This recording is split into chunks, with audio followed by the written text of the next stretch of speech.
privilege to be the committee chair for this very important conference, The End of an Empire. It is also my privilege to serve as the president of the National Board of the Women's Association for the Defense of Four Freedoms for Ukraine, as well as the president of our Chicago branch named Alla Horska. We are an organization of women of Ukrainian descent whose activities are motivated for the ultimate benefit of our country of heritage. Our organization was founded on the basis of four basic freedoms: freedom of speech, freedom of conscience, freedom from fear, and freedom from want. It is our desire that Ukraine and all nations can ultimately flourish in these four freedoms.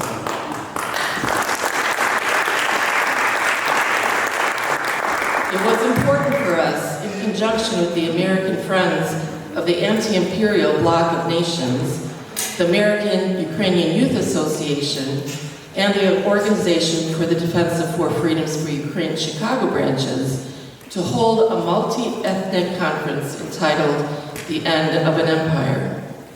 I would like to take this time to thank the steering committee and everyone who helped make this conference possible for all their hard work and dedication. I would also like to thank our sponsors, especially the Heritage Foundation and Self-Reliance Foundation, as well as others. I would like to welcome Mr. Oleg Medvedev, head of the Anti-Imperial Bloc of Nations. Welcome to our keynote speaker, Margarita Asenova, and the representatives from several ethnic organizations participating in today's panel discussion. And I also would like to thank you for coming out on this very snowy, cold day and to participate in our conference. Thank you for your interest in the important topics that we will be discussing today. Now is the time to prepare for the collapse of the Kremlin terror state and the revival of dozens of oppressed nations imprisoned in the Russian Federation. They all yearn for freedom and self-determination as Russia continues to suffer defeats at the hand of the Ukrainian defenders. Our experts today will share their vision for the fate of these minorities as the imperialistic Russian regime fades into a post-colonial diminished state. The speakers have traveled from across the United States, Canada, and Ukraine, and will present strategies for the dissolution of the Russian Federation and formalization of independent nation-states. This goal is upheld by the Anti-Imperial Bloc of Nations, ABN, which is an international coalition of national liberation movements. American Friends of ABN was created to be a vehicle for solidarity, education, and political action in support of 41 nations still living under Moscow's control and influence. It is a coalition of countries that oppose imperialism and colonialism, advocating for sovereignty, self-determination, and anti-colonial policies. One of the ABN goals is for members to resist foreign intervention, promote economic independence, and support political movements that challenge imperialistic powers. We look forward to your participation and conversation with today's speakers. We come together today on the basis and the principle of freedom to nations, freedom for man, which remains decisive on the way to the final liquidation of an empire of evil. I will ask you all to stand for a moment of silence and reflection to give our thanks and respect to those who have died in the war in Ukraine, as well as for all those who have suffered under the hand of the aggressor. Please be seated. I would like to introduce your Master of Ceremonies today, Alexandra Horoditsky-Gashler, a member of the Conference Steering Committee and a very active member of the American Ukrainian Youth Association, both on a national and local level. Please welcome Alexandra.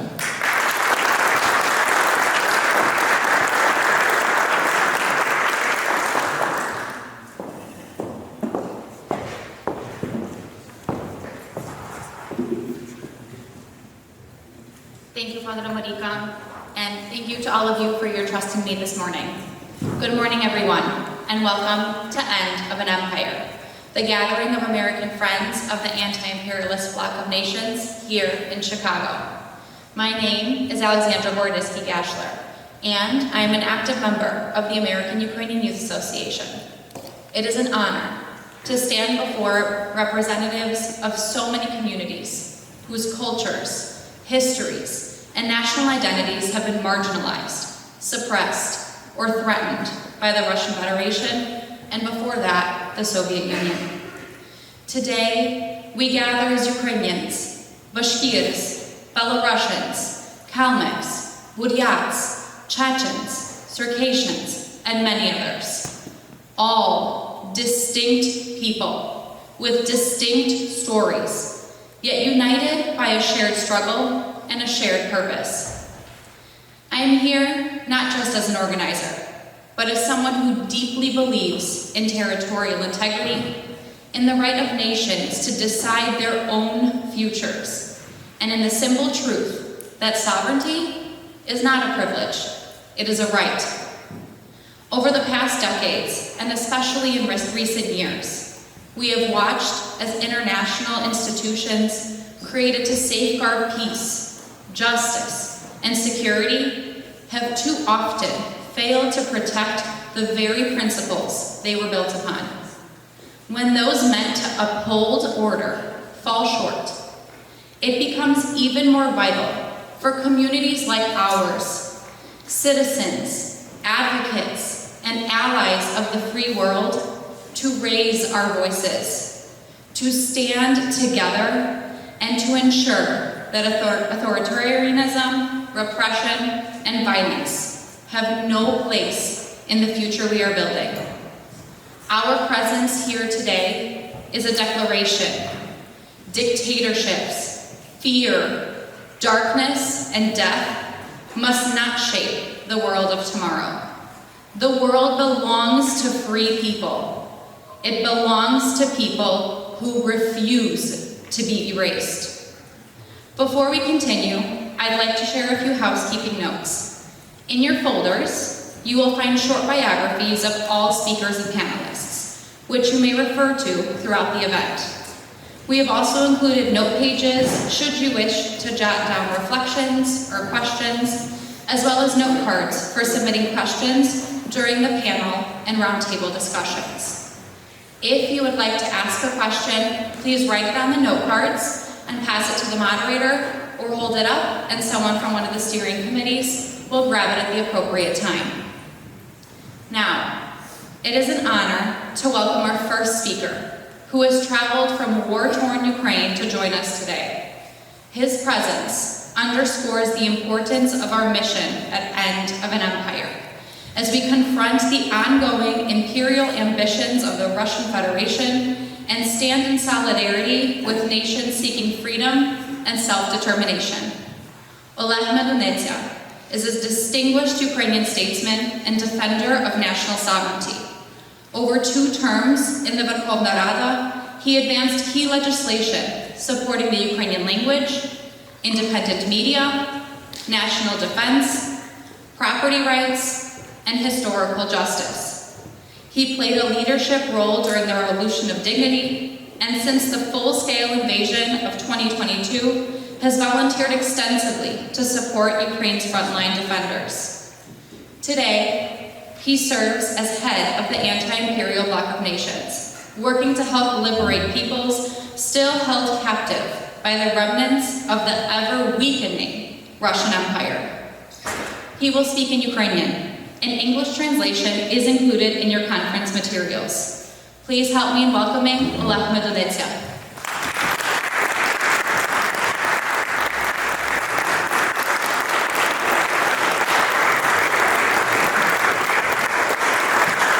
Цей прекрасний захід і надзвичайно актуальний в підтримці воюючої України і в підтримці стримування глобальної загрози для світової демократії, а саме російської імперіалістичної політики.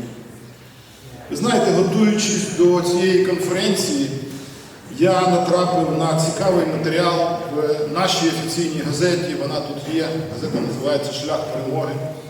Газета, яка була заснована Степаном Бандерою більше 50 років тому. Так от в номері за 6 листопада 1977 року було написано про конференцію АБН в Чикаго. Уявіть собі, що тут в Чикаго в жовтні 1977 року відбулася конференція антибільшовицького блоку народів, в якому взяли участь представники країн Балтії, Словаччини, Болгарії, Румунії, Албанії, Куби, В'єтнаму та інших підкорених тоталітарним комунізмом народів. Тоді національні лідери в еміграції будували плани по розвалу Радянського Союзу як головного оплоту світової тоталітарної системи. Тоді в розпад Совєтського Союзу ніхто не вірив. Але наші попередники в еміграції працювали в ім'я своїх народів і майбутніх держав. Але в яких вони умовах тоді це робили? Тоді, після довгої епохи холодної війни між Заходом і Совєтом, панувала так звана розрядка. На міжнародній конференції у Гельсінці в 1975 році країни Заходу домовились з Радянським Союзом про непорушність кордонів у Європі. Була підписана низка угод про ядерне роззброєння. І в західних політичних колах панувала думка про політику мирного співіснування з Радянським Союзом. В медіа розміщувались фото палких обіймів комуністичного лідера Брежнєва і президента Сполучених Штатів Джеральда Форда. І тільки українські націоналісти і АБН були тими небагатьма, які попереджали всіх про небезпеку такої легковажності. Ми вперто будували свої власні плани по побудові національних держав на руїнах Радянського Союзу. Ми були переконані, що українська нація буде у безпеці і отримає шанс на розвиток, лише виборовши свою державу. Жодна інша форма, як, наприклад, така, яка існувала тоді, Українська Совєтська Республіка у складі Совєтського Союзу, нас не влаштовувала. Бо лише ми знали, що умиротворення агресора не призведе до тривалого миру і спокою. І я пишаюсь тим, що маю честь очолювати зараз АБН вже в новому форматі як антиімперський блок народів і продовжувати справу моїх попередників, таких як перший президент АБН Ярослав Стецько, який тут, в Чикаго, 48 років тому формував світовий фронт боротьби з комунізмом, з Москвою. І легковажність політиків світових демократій дала результат. Бо за декілька років Москва розв'язала криваву війну в Афганістані, дестабілізувавши порозуміння із Заходом. Тоді кожен четвертий загиблий в цій війні був українець. Я тоді був школярем і дуже добре пам'ятаю помпезні похорони під червоними прапорами. Нам, українцям, тоді пояснювали, що це найманці, наняті американцями, воюють з нами в Афганістані. Що якщо наші війська не вийдуть звідти, то американці там встановлять свої ракети. І взагалі ми допомагаємо братському афганському народу у боротьбі із світовим імперіалізмом і з НАТО. Зараз в Росії все повторюється.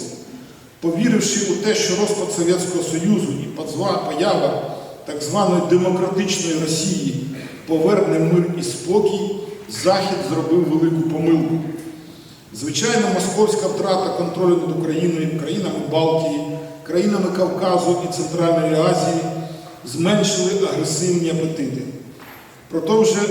Проте за кілька років після розпаду Совєтського Союзу тоталітарна імперія почала показувати свою агресивну політику, захоплюючи частину територій своїх сусідів – Молдови і Грузії, провокуючи нестабільність між Азербайджаном і Вірменією, формуючи і підтримуючи тоталітарні і лояльні їй політичні режими у Білорусі і країнах Центральної Азії.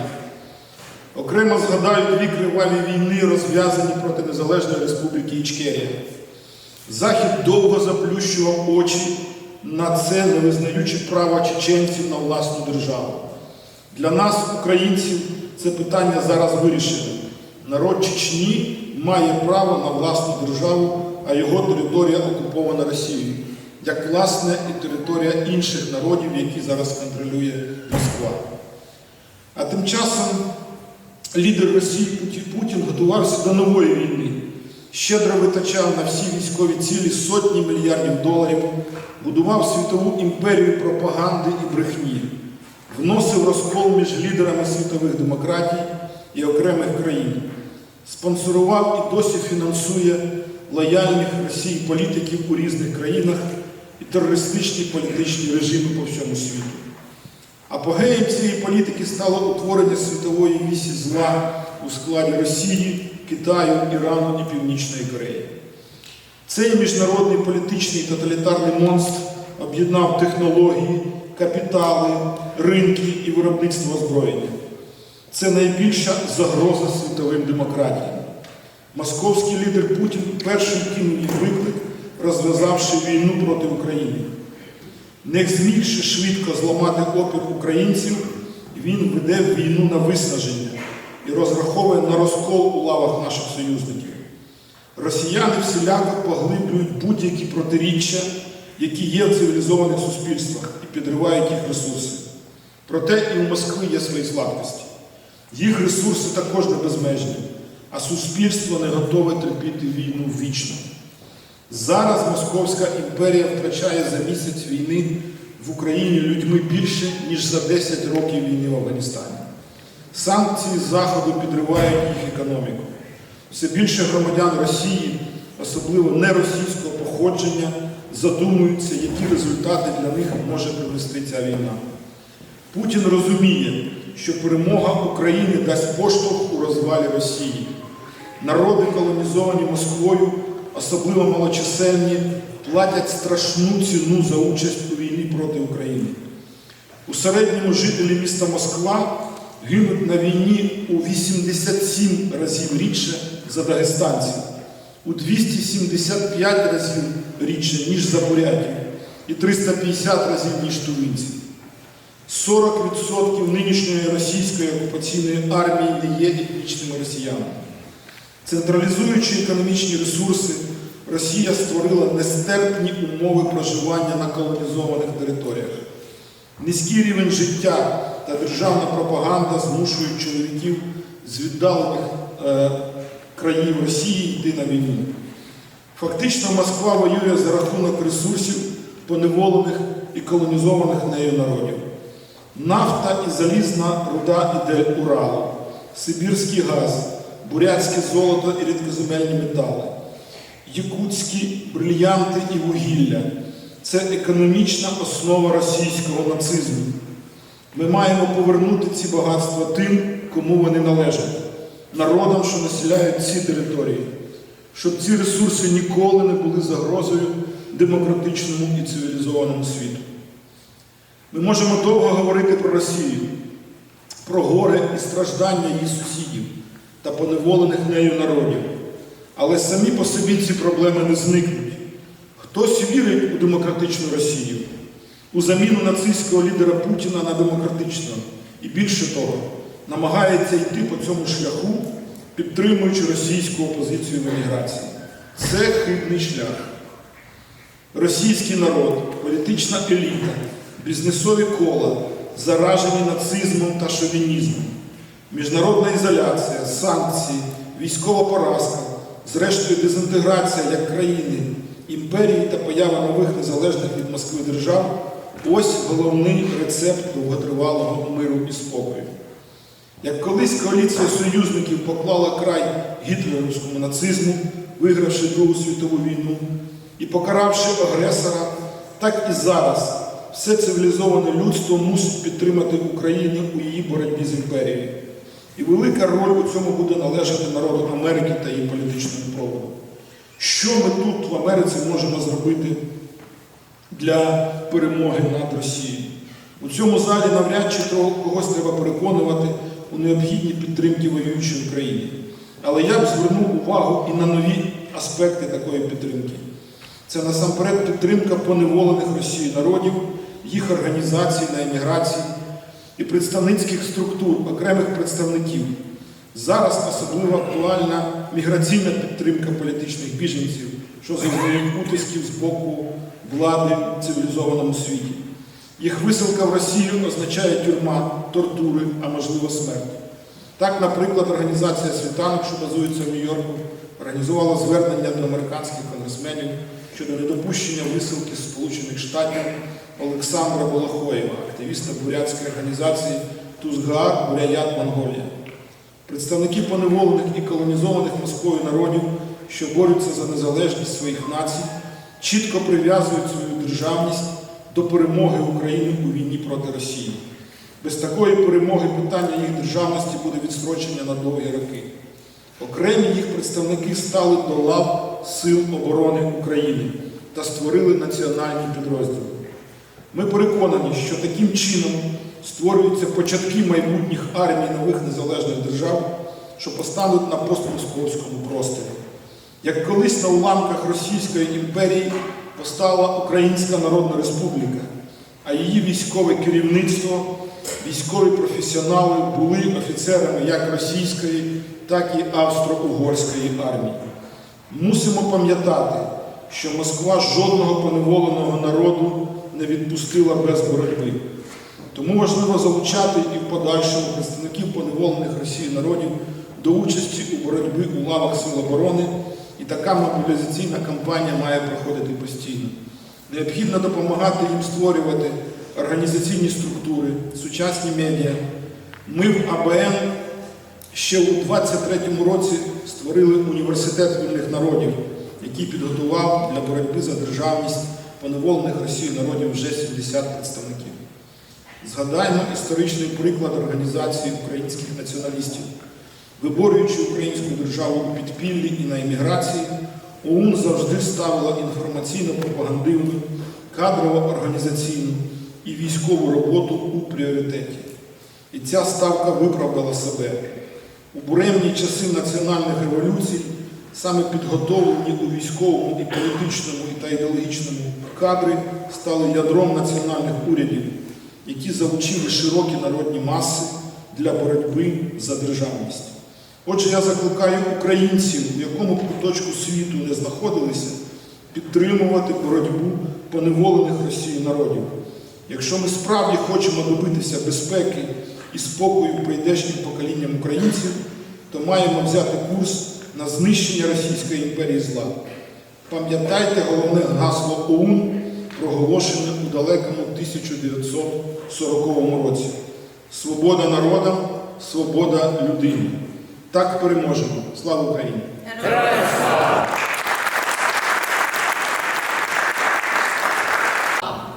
As you can see, the exhibition is here. Please take a moment at some point today to take a look.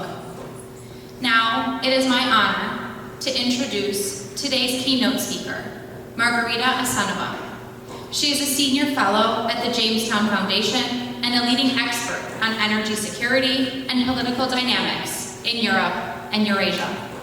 For over 2 decades, she trained U.S. diplomats at the Foreign Service Institute, and her work has supported major research and democracy-building projects across Eastern Europe and Central Asia. Margarita is an accomplished author whose publications have shaped international understanding of Russian influence, regional security, and energy geopolitics. She also serves on the board of the Free Nations of Post-Russia Forum, advocating for the rights of nations, striving for self-determination and decolonization. After her presentation, there will be opportunities for questions, so please feel free to write questions on the note cards in front of you. Please join me in welcoming Margarita Asanova.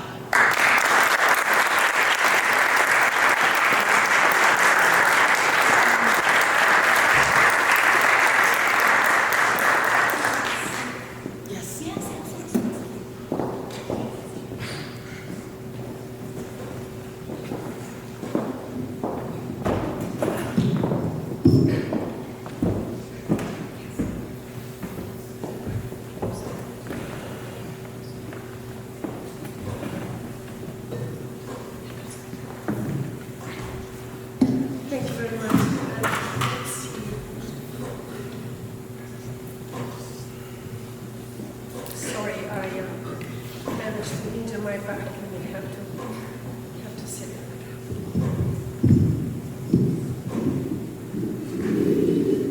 Okay, how is it now?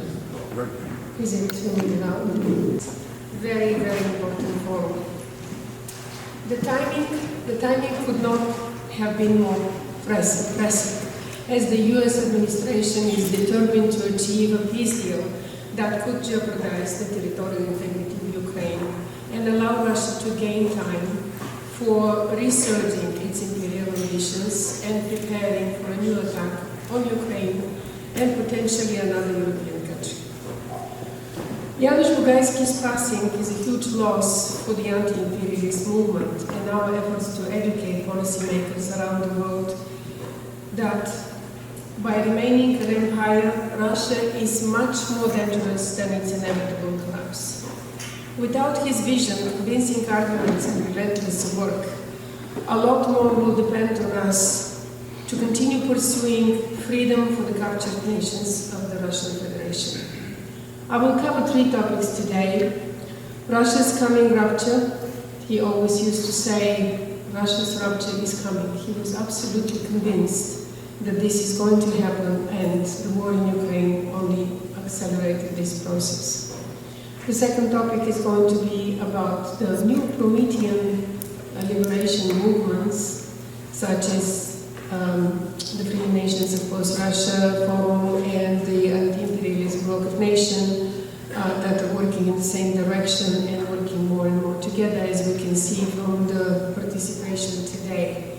And the third topic would be on Western strategies and what the West sees is happening in Russia and will happen in Russia and how it reacts. Moscow's extensive invasion of Ukraine in February 22 has accelerated the decline of the Russian Empire. It has resulted in an unsustainable militarization of the economy, declining state revenues, shrinking financial reserves, elite conflicts, military failures, occupation of parts of Russian territory by Ukrainian forces, and signs of mounting regional and ethnic unrest. Without structural reforms that boost the civilian economy and absent any autonomy among Russia's 83 republics and regions to control their revenues and resources, the federal structure will become increasingly unmanageable and vulnerable to movements demanding sovereignty or secession. Janusz wrote his book Failed State, A Guide to Russia's Rupture, just before the full-scale invasion of Ukraine. The book was finished in January 22. The war did not change his conclusions, which were based on facts and not his brilliant analysis. In his work, he concluded that the Russian Federation is a failed state. It has proved unable to be transformed into a nation-state, a civic state, or even a stable imperial state. Russia's numerous weaknesses are exacerbated by a convergence of factors, including dependence on export revenues based on fossil fuels, a contracting economy with little prospect of growth or global competitiveness. As you know, the economy of Russia is the size of the Italian economy, and intensifying regional and ethnic disquiet. Russia's full-scale invasion of Ukraine has accelerated the process of state rupture by failing to achieve the Kremlin's goals and resulting in substantial military casualties and damaging economic sanctions.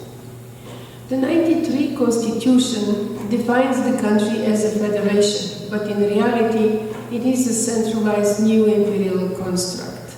It is an artificial state that is approaching the end of a regime cycle in which the political status quo is becoming increasingly precarious. As Janusz wrote, not since the fracturing to the Soviet Union have several simultaneous crises become so stark, including Russian government inability to ensure sustained economic development, widening disparities between Moscow and the federal regions, deepening distrust of Moscow's governance, and looming military defeat or indefinite stalemate in Ukraine. What are the social and regional pressures on Russia at the moment? The disparities between Moscow and the regions, the federal republics, the resentment towards Moscow's policies were expressed starkly in a social media video just recently by an elected official from Yakutia, the Tsar Republic. He said, "Our republic is sovereign. We have our own constitution, which states that the land belongs to the people. But in the last 20 years, everything has been destroyed by the vertical of power. The land no longer belongs to us, the people of Sarga. But the federal law is destroying our constitution, and soon there will be no republics in the Russian Federation. Isn't it time for us to get together, to come together, officials from different republics, and talk among themselves?" he asked. "We need to unite and ask where Moscow is taking us, where the president is taking us. This is a local, state, republic elected official who is speaking from Russia. He's not in exile. He's on Russian property. Of course, at a great risk to himself and being threatened by the regime." But interestingly, in the early 90s, when the Soviet Union began to unravel, 40% of the predominantly ethnic Russian regions pressed for greater autonomy, and some veered towards sovereignty. So this is not new, not only among the non-Russian dominated republics and regions, but also among those that are dominated by ethnic Russians. In response to growing restlessness in some of the Russian republics, Vladimir Putin introduced a new nationality policy just last month. He announced a 10-year strategy that puts ethnic Russians at the center of Moscow's nationality policy, unlike before, when the non-Russians were the center of the nationality policy. Now it's the ethnic Russians. The strategy demands that the non-Russians in his change will encourage radical Russian nationalist groups and at the same time anger many non-Russians who will view it as a further attack on their national institutions, as our prominent Paul Gobel wrote recently for the Jamestown Foundation. To prolong its survival, Russia needs to develop into a genuine federation. But instead of pursuing decentralization to accommodate the aspirations of distinct ethnic and regional interests, the Russian government is engaged in whole-scale repression. Although the regime is obsessed with preventing or quelling protests, simultaneous crises in several far-flung regions can overwhelm Moscow. It can overwhelm its repressive apparatus or its ability to provide economic relief to control unrest. The renewal of protests in Russia has already begun in the last few months. They are still small protests, but they're spreading. They are not around big national matters, not around big issues such as the war against Ukraine. But social protests always stir the society and make Putin feel very, very threatened. That there are two things that he is most afraid of: coup d'etat and protest. With the severely reduced social spending in the last Russian budget, we can expect a lot more social protests that are essentially political protests and can also become separatist in nature. And Moscow no longer has the money to throw at the regions to quell protests. There will be no increased spending for pensions or teacher salaries or for even stimulating the increase of the population. The budget has not been reduced as much for the war on Ukraine, but all the other functions of the budget are reduced significantly, which means pressure on the population of the Russian Federation. On the economic front, Russia faces deep structural problems with over-reliance on energy exports and the pursuit of a war economy at the cost of the civilian sector. As Russia's financial reserves are being depleted and its military degraded, with almost 1 million troops killed or wounded and large stocks of weapons destroyed, the state structure is becoming increasingly brittle. The current level of defense expenditures, close to 1/3 of the total state budget, is unsustainable and is destabilizing the civilian economy. International sanctions are biting harder than most Russian officials have admitted. Western sanctions and low prices of Russian oil are restricting Putin's war machine. Moscow cannot sell its oil for over $36 per barrel, which is way too low to sustain the budget.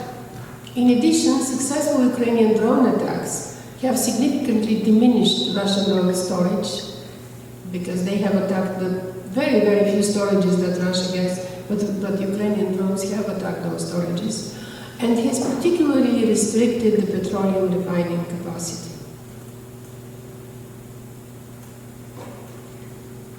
Attacks have taken offline significant portions of Russia's refining capacity, with estimates ranging between 17% to 25% of total capacity by late 2025. This is according to Reuters and Euromaidan Press. And it's more or less squares with estimates that we have made as people watching the energy sector of Russia. This disruption led to a substantial drop in gasoline and diesel production that created about 20% gap between market demand and supply by October 25. Rosneft's income reportedly collapsed by 70%. Gazprom's income collapsed in 23 by 43%, and Gazprom was almost on the verge of bankruptcy because it's lost completely the lucrative European markets, especially since Ukraine stopped gas transit through Ukraine to the European Union. Russia has been forced to curb fuel exports and even ban them temporarily. At the same time, the banks remain fearful of massive bank runs, as citizens are afraid that they will lose their savings. In a country where more than half of the population lives directly off state subsidies, the cost of living is rising, with rampant inflation, declining social services and shortages in an increasing range of products. As the economy declines and sanctions tighten, some economists are warning that the Russian population could turn against Putin. All this is to show that Russia is not strong at the moment. Russia is weak. It's in the weakest moment since the Cold War. With economy that is so overburdened, with energy sector that is the main source of revenues, about 60% of the revenue of the budget is provided by the energy sector. This is a weak state, and this is why it's so incomprehensible that the US administration is demanding that Ukraine make concessions in the so-called peace deal, and not Russia. Russia is in a much weaker position. Ukraine, with all the innovation and production of new weapons and new drones, and as recently somebody in Toronto told me, somebody who works in Ukraine, just wait to see what is in the pipeline. A lot more of this is coming. Incredible innovation that the Ukrainian entrepreneurs are pushing forward. So, the main resistance to Russia at the moment is not, unfortunately, the liberal democratic opposition, which is very well versed, very well spoken, very well educated, but they don't seem to be having a concept of what to do with Russia. They're still talking about preserving the wholeness of Russia, just making it not an empire or making it a more democratic, but not necessarily focusing on de-imperialization and decolonization. And as Mr. Medunica said earlier, there is no, and in the video as well, there is no victory for anyone in Europe if Russia remains an empire. I would say there is no victory for the United States if Russia remains an empire. This alliance with China, with North Korea, with Iran is not not signaling anything good for the American administration and for American security. So the real opposition to Russia becoming the anti-imperialist movements, such as the Anti-Imperialist Bloc of Nations, the Free Nations Opposed Russia Forum, with most activists currently operating in exile, but also they're maintaining links with the people at home, with their domestic audiences, with their domestic public. The work that has been done has been pretty incredible.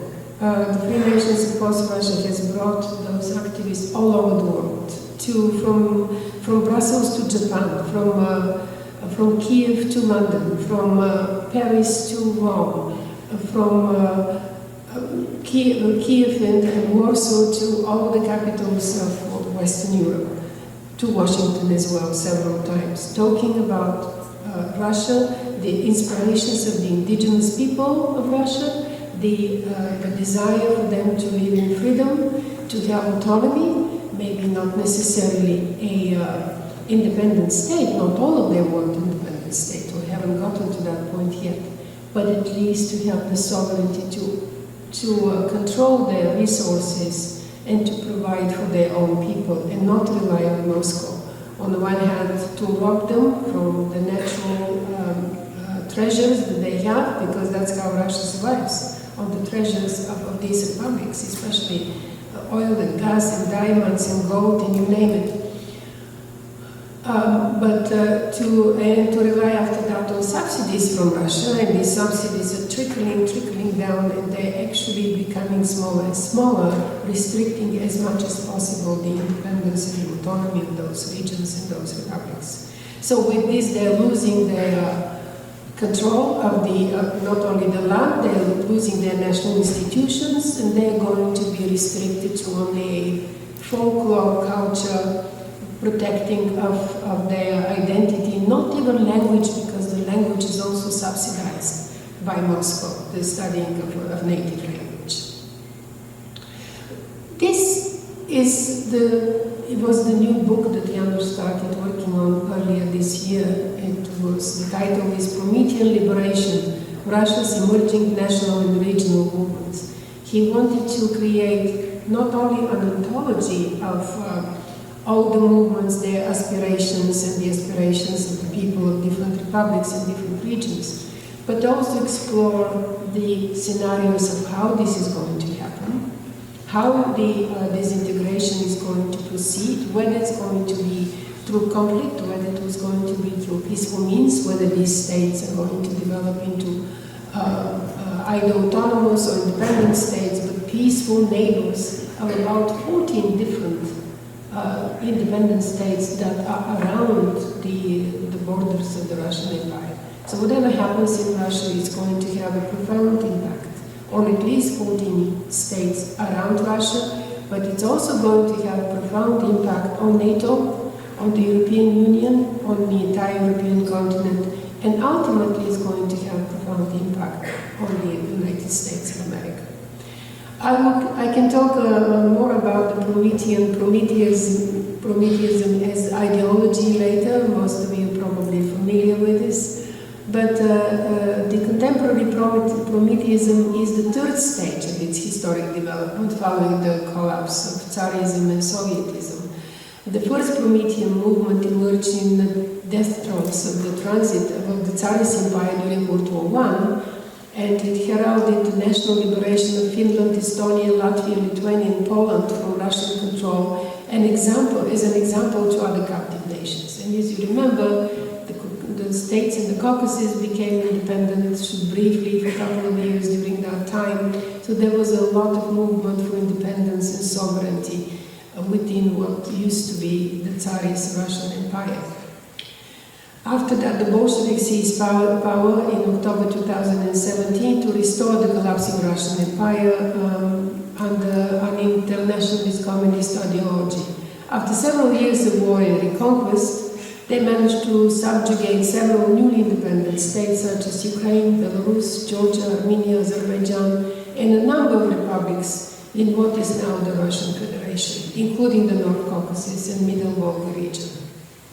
The second phase was post-Cold War collapse of the Soviet Union. Of course, that was another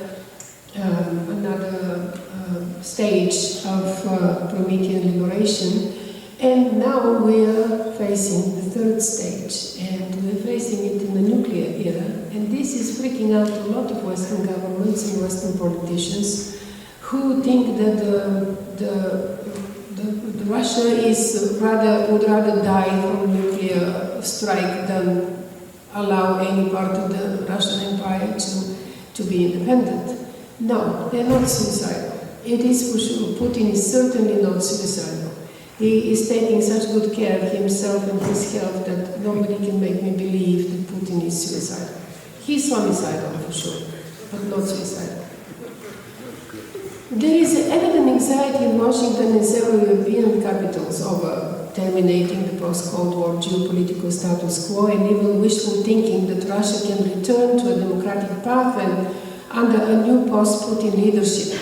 In reality, Russia has itself capsized the status quo by launching a new era of global conflict through its aggressive new imperialism in Ukraine, through its claims that the country is engaged in an existential war with the West, and through its construction of an authoritarian anti-Western international alliance along China, North Korea, Iran, and other autocratic regimes.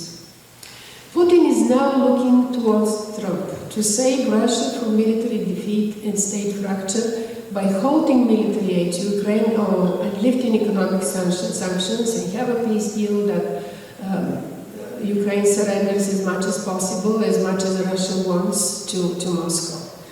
But former Chief of Britain's Secret Intelligence, Alex Younger, said, that was sometimes last year, actually it was earlier this year, he said that Putin has bet everything on Trump's deal over Ukraine and Russia will collapse if he can't secure it.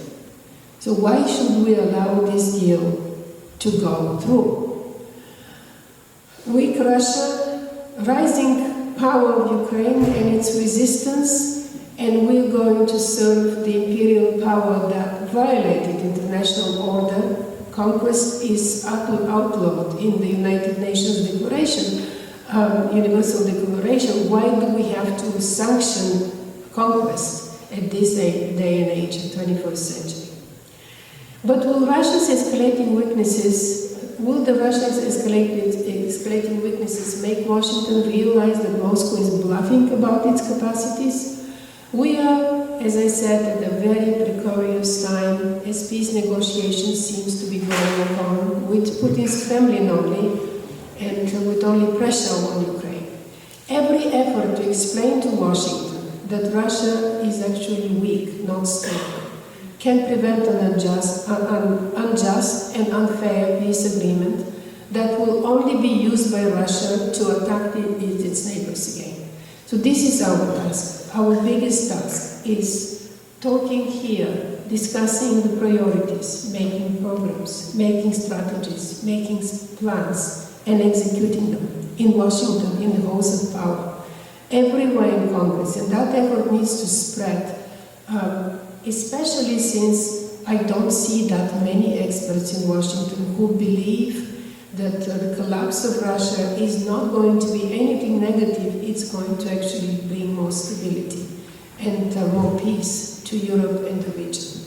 There are only a few who support this. The Jamestown Foundation is one of them, and the work of Janusz was seminal in this way, and I think that we as a team, all the organizations working on this topic, we need to coordinate our efforts better. And with continuing the studies of this last study that Janusz started before he passed in October, continue convincing policymakers what is happening, what is going to happen, and what the outcome is going to be. I'll stop here and allow for questions.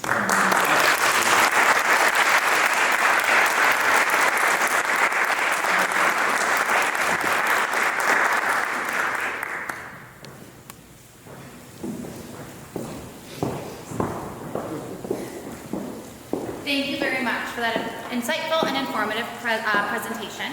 We will now have time for questions.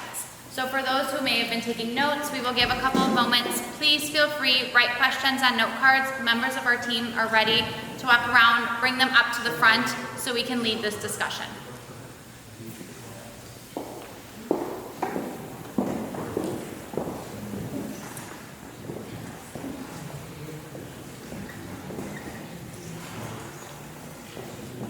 If you have a question, please raise your hand and we'll pick up your question. have our first one. How can we inform the general public of the possibility of a non-imperial Russia? How can we bust the myth of Russian unity and instead highlight the cruelty and inequality within the Russian state? Well, we have social media in our hands, and it's not restricted. You don't have to beg for an interview to speak on social media, and a lot of people are reading what is happening, the topics of social media. I think it's very important to utilize the social media, but in a way that is organized and effective.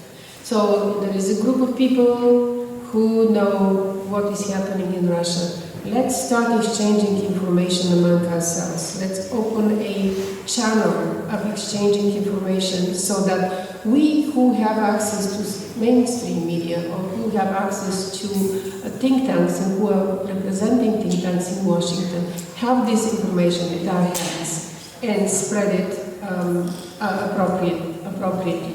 But you, all of you should not be restricted to do so on your own right. Facebook, Truth Social is not listening to anything sensible, but X, Twitter is still, you can find a lot of good information there. It has to be utilized. And don't stop giving interviews to local media, to the local audiences, speaking at local conferences. Don't avoid podcasts. Go and seek speaking to those podcasts. Talk about your people. Americans are very curious and very attentive to the others, to people who are their neighbors, they come from different culture, they have different history of their country. That has not been lost, despite the recent political changes. They would listen to you, they would be interested in what you have to say, they would be glad to see what other nations are doing, what nations within the Russian Federation are doing, because many of them don't know that there are different nationalities in the Russian Federation, that they mean that they're all Russians. Jamestown is publishing a series of articles from authors from different nationalities, and we will continue doing this next year. We have already one on Buryatia, one on Dagestan, we had a couple more. We had one on the Russian opposition and who actually is effective in confronting and opposing Kremlin. We will continue doing so. The next one is going to be probably on Circassia, or the Circassians. The history of the people, their contemporary striving, their dreams, their conditions that they live and work with in their current circumstances are very important to be made known. And also not only here in Europe as well. This has to be a widespread effort because, as you know, Putin has employed a troll factory to do his bidding.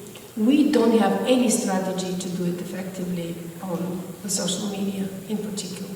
We are working alone and not simultaneously with others, and we're not having a strategy how to boost the messages of others and how to make them trending on the social media, because this is the effective strategy.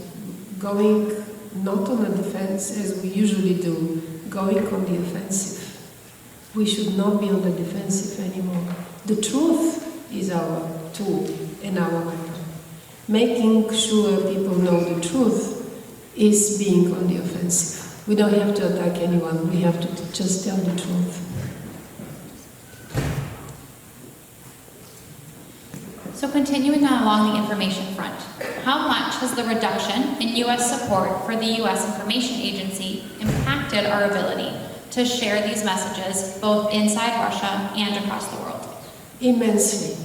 The loss of Voice of America was immense loss in that respect, because although the Voice of America was covering mostly internal American culture, politics, and informing the audiences abroad about it, still there was a lot going on in Congress, a lot of debate, a lot of different opinions among politicians that were made, that people in different regions and countries were made aware of. And this is gone. It's gone. That Cuban service, I believe, and Iranian, and that's about it. Fortunately, the Radio Free Europe, Radio Liberty survived. For how long, I don't know. And whether they're going to be made a European agency, that's a possibility too. That's going to be good because there will be more funding for them and independent from this particular administration. The department within the State Department, the division within the State Department that was dealing with disinformation and misinformation is gone as well. So it's a big loss, incredible loss. But also I read somewhere yesterday that just fact-checking, people who do check facts, or people who verify information, or people who fight disinformation are not going to be allowed visas to this country. So it's a war on disinformation. It's a war on information and support for disinformation that this administration is promoting, which is very, very sad. And we have another 3 years of this, so it has to be replaced with something meaningful. And if we don't have the financial means to do so, we should have the means of penetrating as much as we can the social media, and if we can, whenever we can, the mainstream media. This question is fairly similar, thinking about different ways to engage individuals. However, more specific, how do we engage Western politicians that are convinced that Russia's collapse is actually bad for the world? That's a very good question. Sometimes people refuse to listen, and sometimes people think that we're talking fantasies, but I always remind politicians that the same was their reaction when we were talking about, and some of our colleagues were talking about the collapse of the Soviet Union, such as Paul Gobel and Janusz Bugajski and Zbigniew Brzezinski. They always thought it was a fantasy. This is never going to happen. This is, Cold War, it's so stable. And it's true, the Cold War. In the Cold War, the world was stable.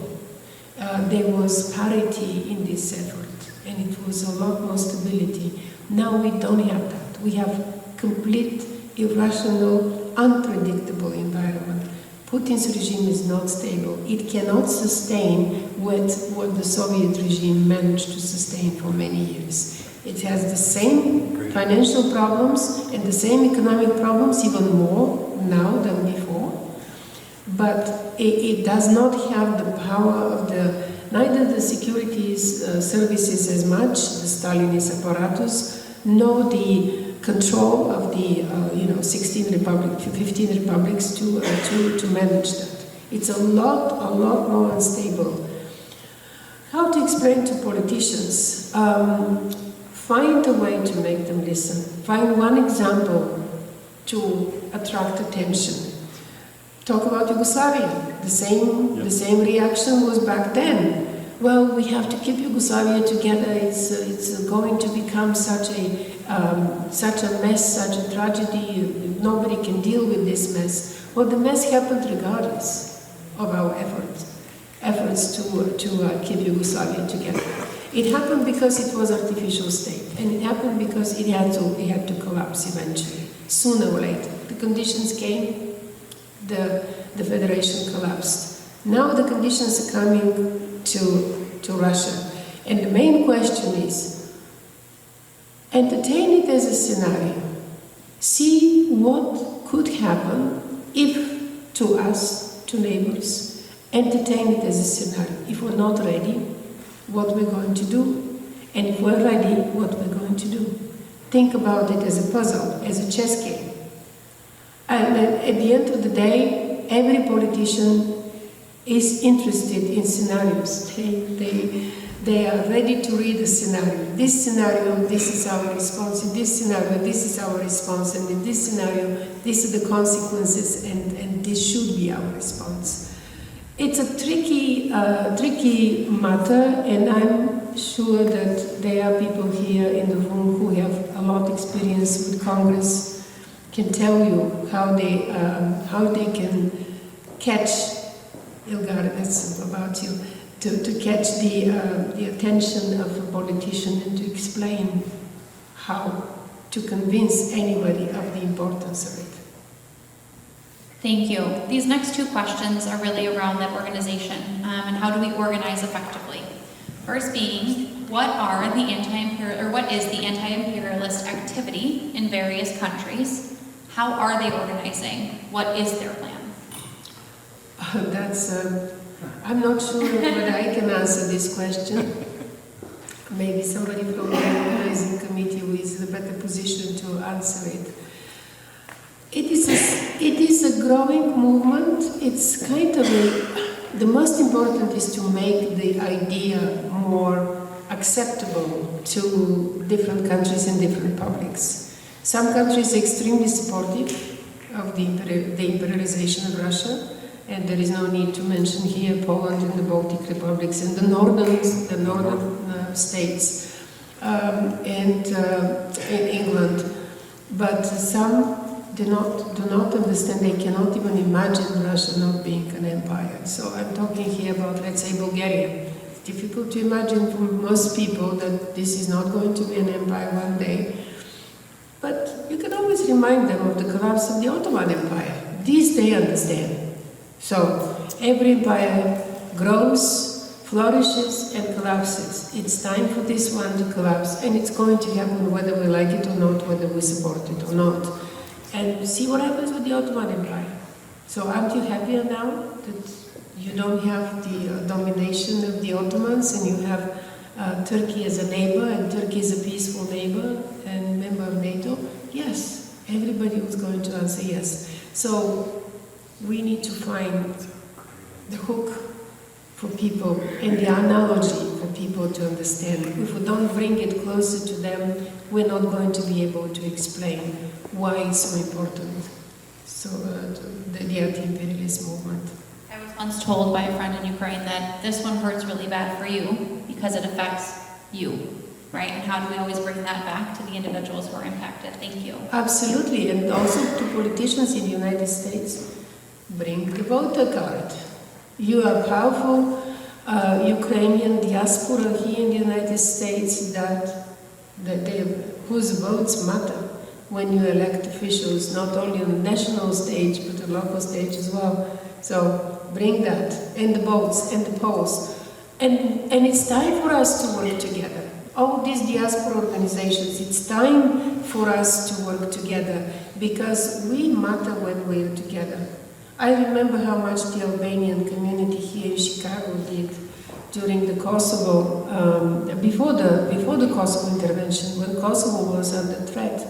They did such an incredible job to inform Congress, to lobby their politicians, to lobby their representatives, to explain to them that Kosovo is facing a massacre and a genocide that could be larger and more significant than what happened in Bosnia.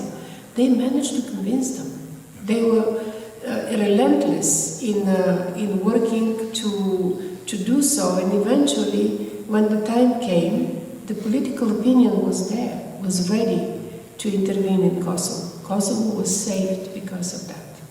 When politicians are ready and when the plans are in place, the NATO intervention in 1999, it was an incredible way to prevent genocide. And I mentioned this recently in Toronto when Janusz was awarded the Best Translated Book Award for Failed State. But he was one of those relentless voices trying to convince the politicians in Washington why it matters and why it should be stopped before it starts. Before it starts. We try to talk about the war, even before the invasion, annexation of Crimea and the war in Donbass. There were not strong enough voices to convince the politicians at the time that this is not only going to happen, but what it means for the world order, for the Universal Declaration, for the founding charter of the United Nations, for the Universal Declaration of Human Rights, for everything that we have built since World War II. And when it happened, the outreach against Russia was huge. But then the war continued for 10 years, 11 years. I mean, it's just going on now, the full-scale invasion for 4th year. And people started getting tired of the war. People started looking at the images and saying, well, we want peace. But they do not put, we want peace, we want just peace. And this is the aggressor. Because we can analyze as much as we want what is happening, but even us as analysts who are independent and objective, we cannot stay neutral in the face of evil. And this is what I've been trying, and Yanush has been trying to convince a lot of experts in Washington. Have cool head and do the analysis, but you cannot deny who is right and who is wrong, who is the killer and who is the victim. Absolutely, thank you. This next question is really about that unity. Are we on? I'm going to have 2 more questions. Okay. So this next one is about the unity of our nations and those sitting here today. As Western strategic discourse increasingly includes concepts such as spheres of influence and civilizational identity, what constructive role can ABBA play in reaffirming the importance of sovereignty, open alliances, democratic values as the foundation of international stability? The spheres of influence, that's a Russian concept. Yes, the Western democracies have been one bloc for a very long time. Now we see fractions and we see changes in that.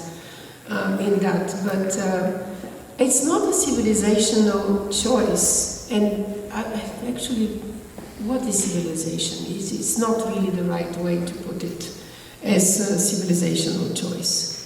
It's being a human being respectful of others, or being an imperial state that does not recognize the human being as such and can go through the lives and destroy the lives of so many. Can I have the question? I mean, I got caught in the 2 terms most of all. Margareta, perhaps I can add, this pertains to the national security strategy that was released 3 days ago by the President administration. And those are the wording that's the wording that was used. It just, absolutely, I mean, it just shows how much they're lacking understanding of what is happening. Civilizational identity. I don't know which smart head put that in the national security strategy, I'm sorry. In terms of spheres of influence, a strong state always has influence over a lot of. America has been superpower for quite some time, longer than anybody expected. And it's important to remain such, because what Putin wants to create poles of power, different poles of power, is to be equal to each other, is not really in American interest. The importance of sovereignty, open alliances and democratic values as foundation of international stability is extremely important, and I call on ABN, please talk to the people around the White House and National Security Council to explain what it means for us not to be engaged in Europe as much as we did before, not to have the strong alliances that we had before, what it means for American security not to have those strong alliances. Because although the United States is the strongest army within NATO, alone, a little can be achieved alone. With the alliance, there is so much more distribution of responsibilities and power and power that they guard their own borders, their own continent, they have their own might. Not being killing transatlanticism at this moment is actually a big loss for the United States, especially when we're looking, and a lot of the administration officials are looking into China. not having the transatlantic link as strong as it was before will only undermine our interests in China. At the same time, China would take big advantage of the collapse of Russia, would try to take advantage of the collapse of Russia and try to seize as much territory as possible. So the only antidote is a strong transatlantic alliance, and the strategy that was released apparently is missing a lot and is withdrawing from Europe and kind of stepping back from engagement with NATO as much as it used to be in the past. Thank you. And the final question for this section. Now this one kind of goes to what you said earlier. You have to almost hit them where it hurts, right? Hit them where they understand. So for the general American public is always very curious about how their finances are impacted. So how would the West benefit financially if Russia collapsed? Very good question. Well, America is already benefiting financially from the fact that Russia is not selling oil and gas to Europe. I mean, almost no oil. There are a couple of countries that still import Russian oil, but that's not going to be for very long. From next year, they are not going to be allowed to do so. Gas supplies completely stopped. It's only about 17 billion cubic meters that is coming through Turk Stream 2 to Hungary and to Serbia.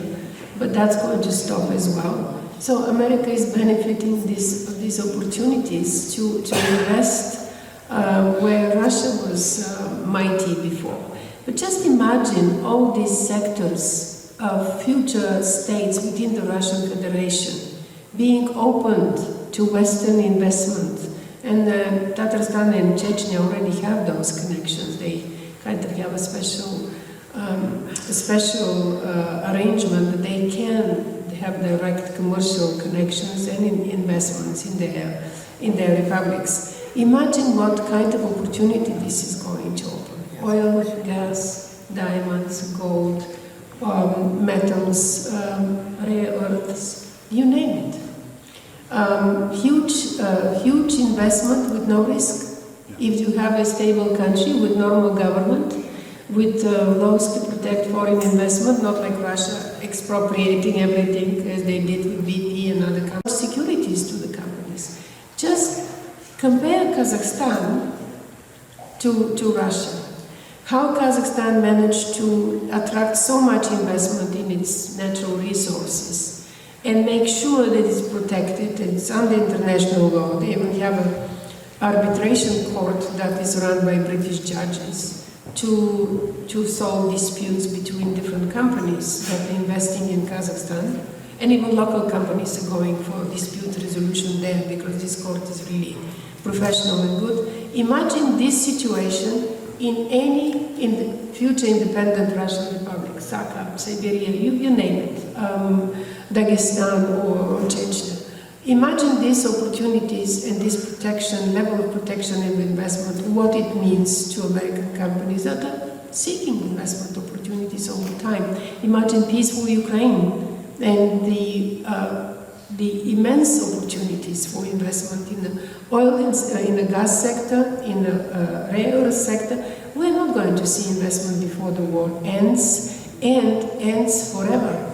Not just ends with a ceasefire and a little break for Russia to get back to international markets, sell oil and gas, get more money and attack again, but end forever with Russia not being able to launch such attack on any country. Ukraine, Georgia, Moldova, Romania, Poland, just cut off this potential, this opportunity, this scenario, and then you're going to have a lot more economic interest and benefit for the American people as well. Thank you very much. Thank you all together for Mrs. Sanova today. We so gratefully appreciate it.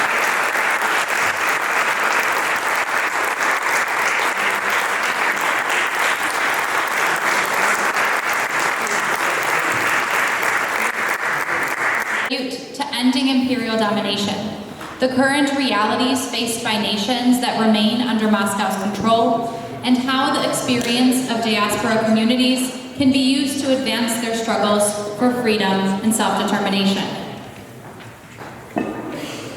You will find biographies for all of our panelists in your folders.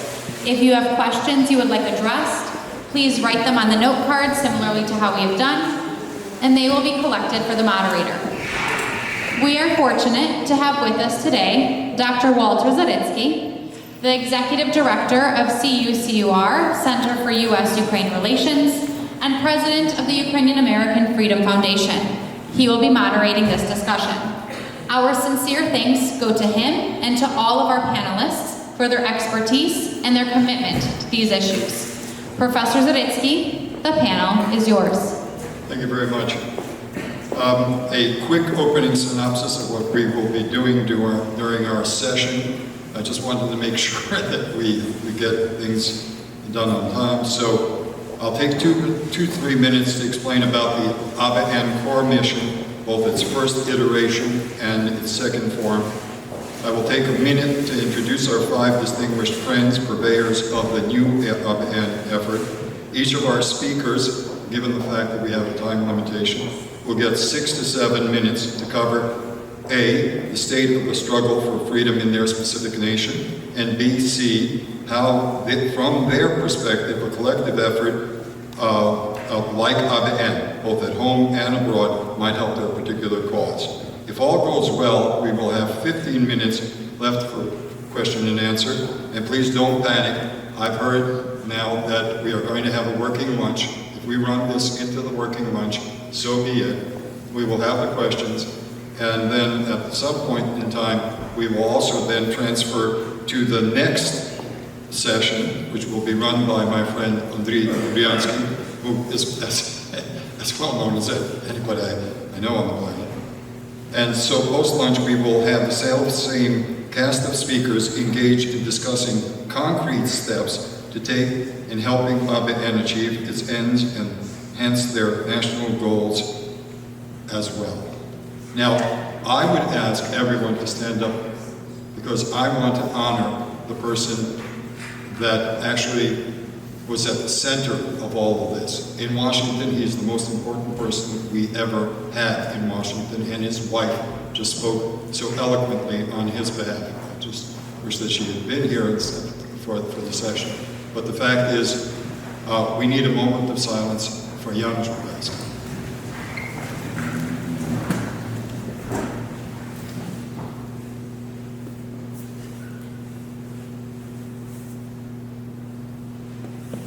Okay, thank you very much.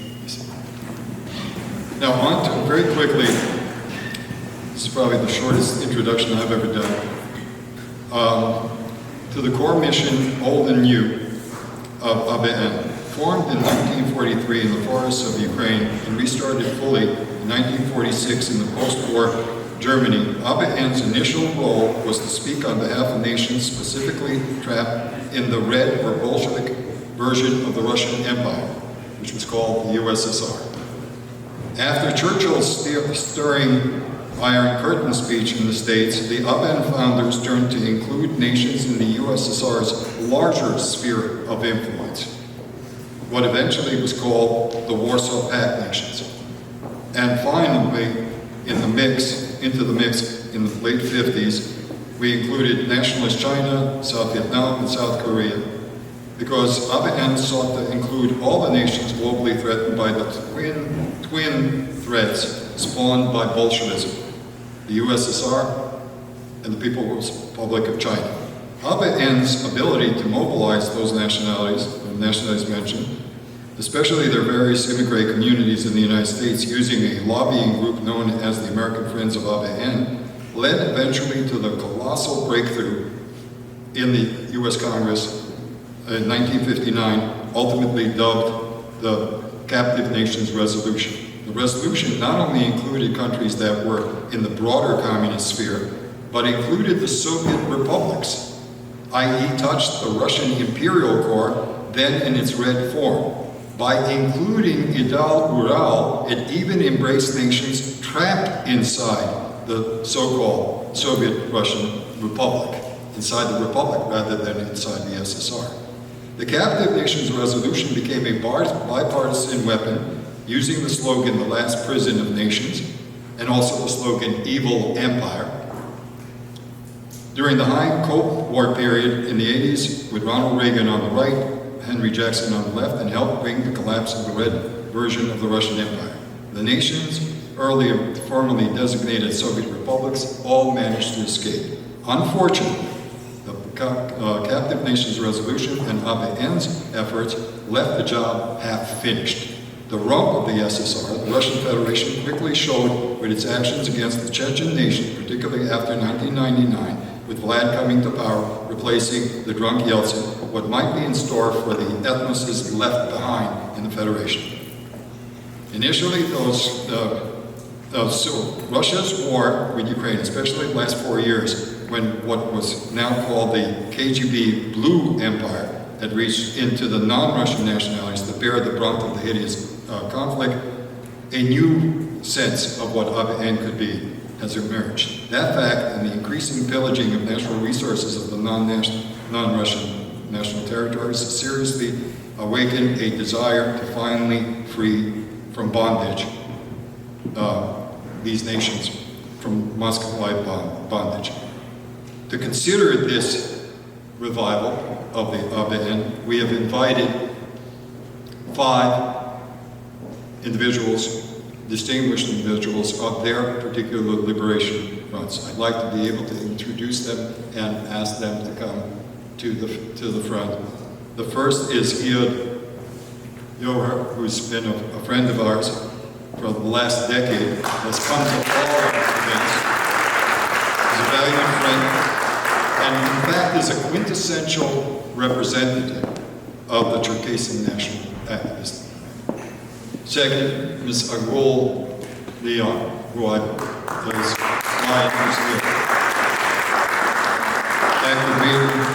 active member of the Committee on Bashkir National Movement Abroad, closely connected with the ABN leaders in Ukraine, in fact has been put on an inimical list in Russia as a result of having come to Ukraine to work with our individuals.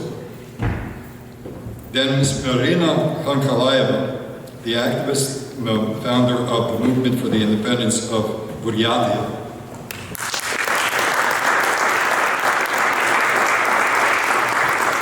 Then Vadir Uralnayev, chairman of the Congress of the Orel-Kalmyk peoples.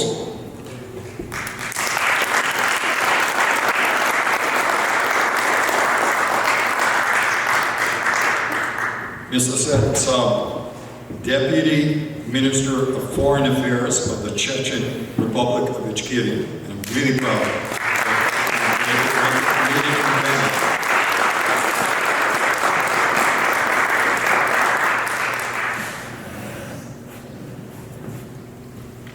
And now, without further delay, and sorry for what turns out to be a little longer statement than I would have wanted, I will now immediately turn to the speakers themselves. The first I would have asked is Mr. Yo, sir? Yeah. Thank you, Walter. Thank you for having us. I'm delighted to be here. And I'm Sarkashin from New Jersey. And back in 2014, when we used to go on demonstrations with the Ukrainians, Estonians, Lithuanians, Georgians, Crimean Tatars in New York City and in Washington, D.C., we used to take our flag. And not too many people, not too many Ukrainians knew who the Circassians are or had a good idea about their history. And I wanted to thank you, Lucas, for the map. Circassia is a part of the North Caucasus. It's about 65,000 square kilometers. It has the longest shoreline in the Black Sea.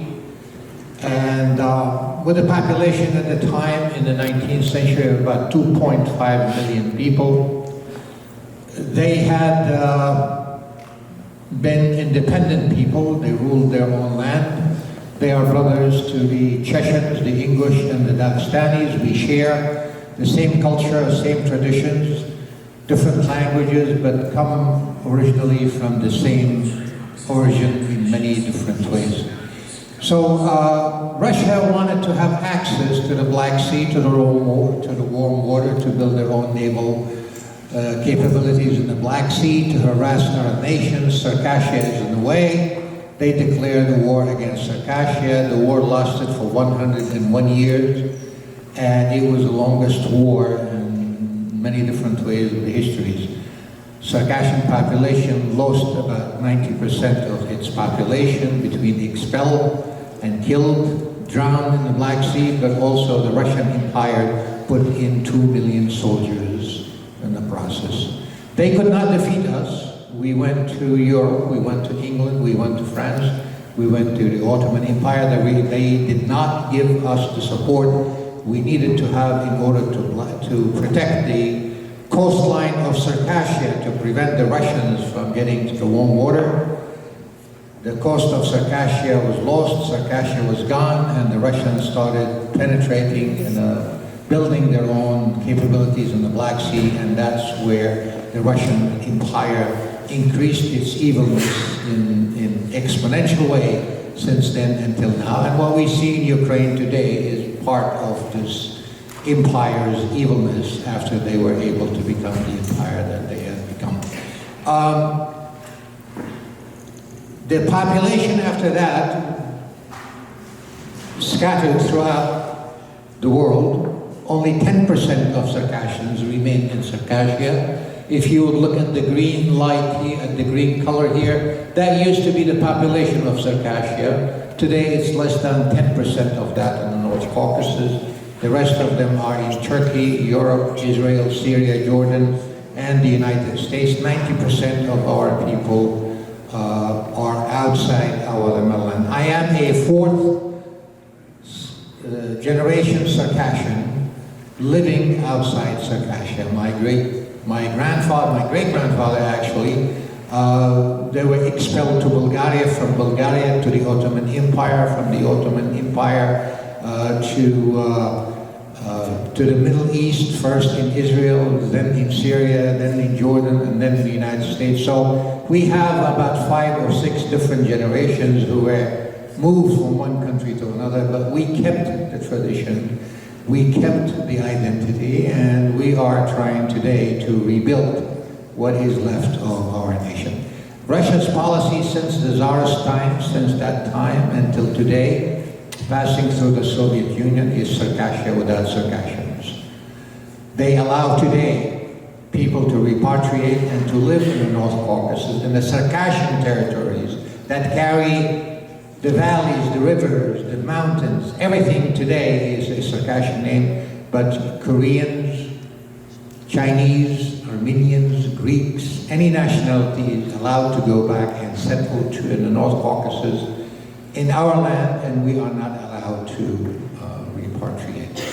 But we kept the identity and we carried the torch, like they say, and we are here today to re-establish statehood, to recreate the state of Circassia, and to control the Black Sea as much as possible, at least from the coast of Circassia, to help defeat the evilness of the Russian Empire. We were able somehow, through the Jamestown Foundation back in 2007, to get together with some friends, and we were introduced to some Georgian friends, and those Georgian friends led us to, allowed us to examine the Russian military archives in Tbilisi that were left in Tbilisi after the fall of the Soviet Union. We found out the basis for the crime against humanity, that is genocide and the ethnic cleansing. With help of our friends in the Jamestown Foundation and American friends and others, we were able to get Georgia as a state to recognize the Circassian genocide. We built friendship in Georgia, and that friendship came to the United States, and then we were introduced to the Ukrainians. When the first war happened in Ukraine in 2014, we got together with members of the Ukrainian Congress Committee of America we put together a small little community. Andres was there, Walter was there, Ivanka was there, and we created the so-called American-European Solidarity Council. We went with the Ukrainians on demonstration in Washington, D.C., in New York City, participated in many conferences. And then eventually we were able to somehow connect with the Verkhovna Rada, and the Ukrainian parliament also recognized the Circassian genocide, but at the same time also introduced us to other nations.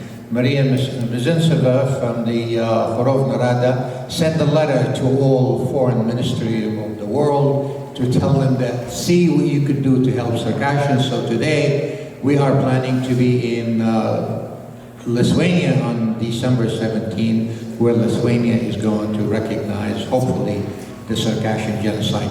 The issue here is raising awareness, cooperating with our nations who are oppressed by Russia, and see if we can build a momentum of cooperation, friendship, and working together in order to go to the primitivism theory that Margarita had mentioned, that we can eventually get to a point that if and when this Russian empire collapses, that we can establish a good and strong hold for democracy, freedom, and other things.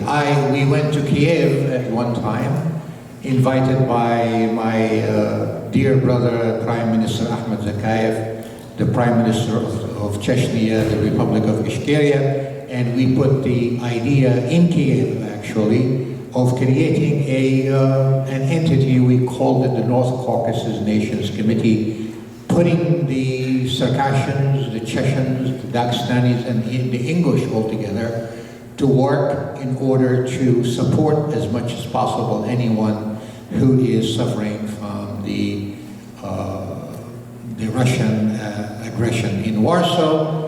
A year later, less than a year later, we were able to put the organization together. We have been working on this closely, and that received a substantial support from European nations and some of the politicians here in the United States. So today it's a very feasible idea. It's a very good thing to happen by the consideration of many, that if the North Caucasus is united somehow, all people of the North Caucasus are united, then we might be able to control that North Caucasus between the Circassians, who are about 8 million people, between the Yazba and Motherland Circassians and the Chechens, who are over 2 million people, the Dagestanis, who are about 2 million people. So we are talking about 13 to 14 million people. If we have a connection and unity among us in the North Caucasus, then the future of the North Caucasus will be much better than it is right now. And the reason for Russia to become the evil empire by accessing the Black Sea, that we can reverse that evilness and prevent Russia from accessing the Black Sea, at least from the North Caucasus. Since 2014 until now, it is important for us as Circassian, as North Caucasus people, that Ukraine is victorious in this war. My brother Ahmed Zakayev, who is commanding a troops to fight along the Ukrainians, Chechen groups and English groups, and some of the North Caucasus, commanding them to support the Ukrainian fighters to stand against the Russian invasion of Ukraine. It is for us in the Caucasus, we consider it is very important for us to see that Ukraine is victorious in this war, because victory in Ukraine is victory for the North Caucasus eventually. It's victory for the Circassians, the Chechens, the Ingush, and the Dagestanis. And with that, I wanted to mention that one of my good friends also is Oleg Magaladitsky, who is with the Post-Russia Free Nation Forum. He said something profoundly meaningful in Washington, D.C. one time. And he said, big Russia, big problems, Small Russia, small problem. No Russia, no problem.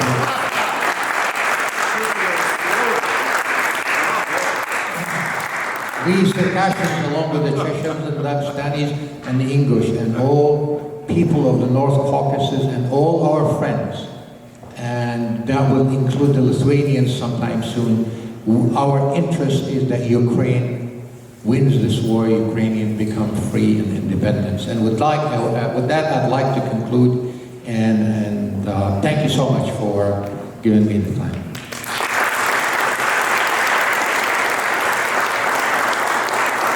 As usual, I expected something as wonderful as you just did. That was a wonderful introduction. Thank you. Mrs. Assad, are you ready? Yes? I think this is an important moment for us to listen to someone who has fought a very good fight for the last 10 years. Hello, thank you so much for having me here. It's a great honor for me to be here. I would like to thank the organizers of the event. I think it's very important to have the opportunity to speak about the Chechen Republic of Ichkeria and about the Chechen people. Today I'm going to talk about two topics. The first topic concerns the state of struggle of the Chechen people colonized by Moscow and what are the counteractions to Moscow's policy from the Chechen government's perspective. The biggest problem here in the West is that the Chechen people are misrepresented, are demonized by the Russian propaganda. And very often the liberation movement of the Chechen liberation movement was portrayed here in the West as a separatist guerrilla, as Russian internal disturbances, as a terrorist movement, etc. But this is completely wrong, and the Chechen liberation movement is not a separatist guerrilla because we were never part of the Russian Federation. Separatist means, it's a French word, séparé, means you are separating from a state. We were never part of the Russian Federation. In fact, we adopted the declaration of the Chechen sovereignty in 1990 in full conformity with the USSR legislation at that time and in full conformity with the norms and principles of the international law. The Chechen Republic of Ichkeria never signed the federal treaty with Russian Federation. In fact, the Chechen Republic was the only republic that never signed the federal treaty with the Russian Federation. The Chechen Republic of Ichkeria adopted its democratic constitution in 1992, 1 year earlier than the Russian Federation. And the war, actually, the first Russo-Chechen war started when Yeltsin included into the Russian constitution Chechnya as a subject. The president of the Chechen Republic of Ichkeria said, no, we're not part of the Russian Federation. So this is very important to understand. And Russians that are in Kremlin and the so-called Russian liberals deny the existence of the Chechen state. And why they deny it is because they want to preserve the Russian Empire. So although Russians portray Chechens as bandits and terrorists, Chechnya's democratic path to sovereignty was paved in full accordance with the international law, and I think it's very important to remember that. Not only that, in 1997, the Chechen Republic of Ichkeria and the Russian Federation signed the peace treaty, and this peace treaty is published on the website of the United Nations,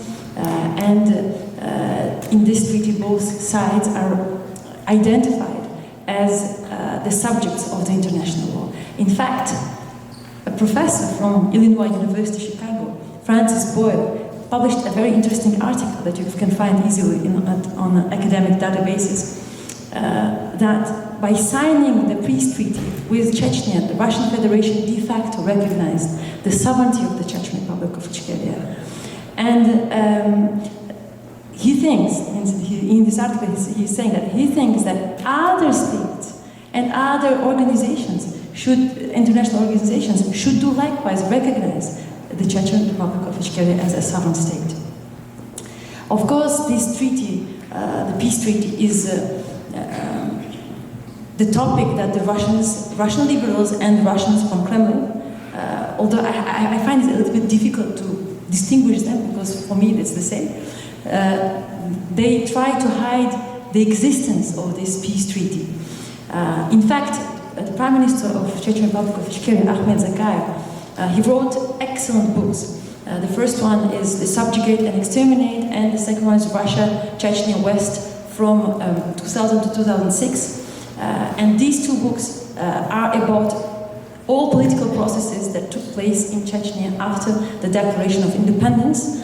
And in these books, we can clearly see that the legitimacy of the Chechen state is undeniable. And he talks about all, and the legitimacy of the Chechen state and all the historic and political processes that took place. And these books are actually available in most libraries of the top universities, world universities.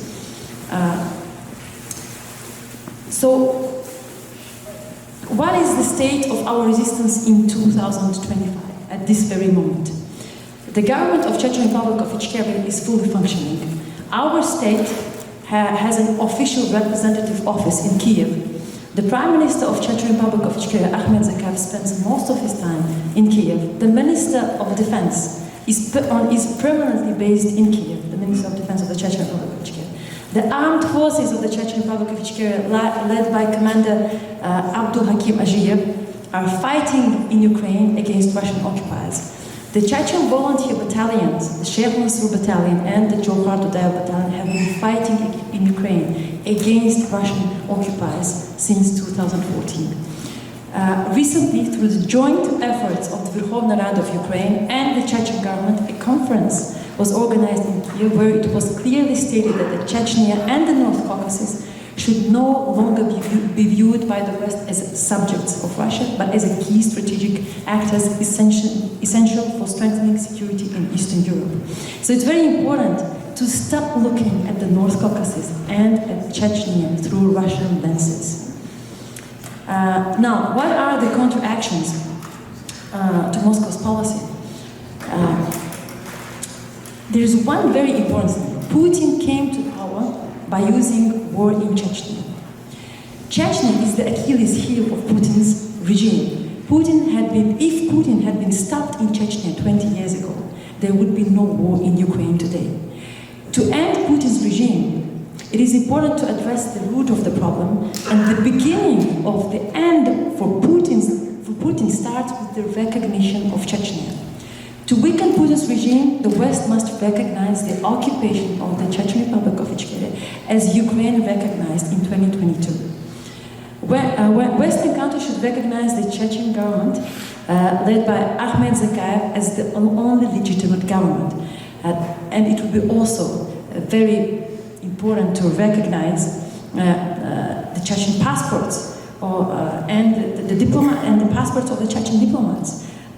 You see, when I am in the airport and I see my colleagues, diplomats from other countries, using the diplomatic line to pass through the customs, I feel very, I can't say sad, but I would love to use the same line. And I think it's important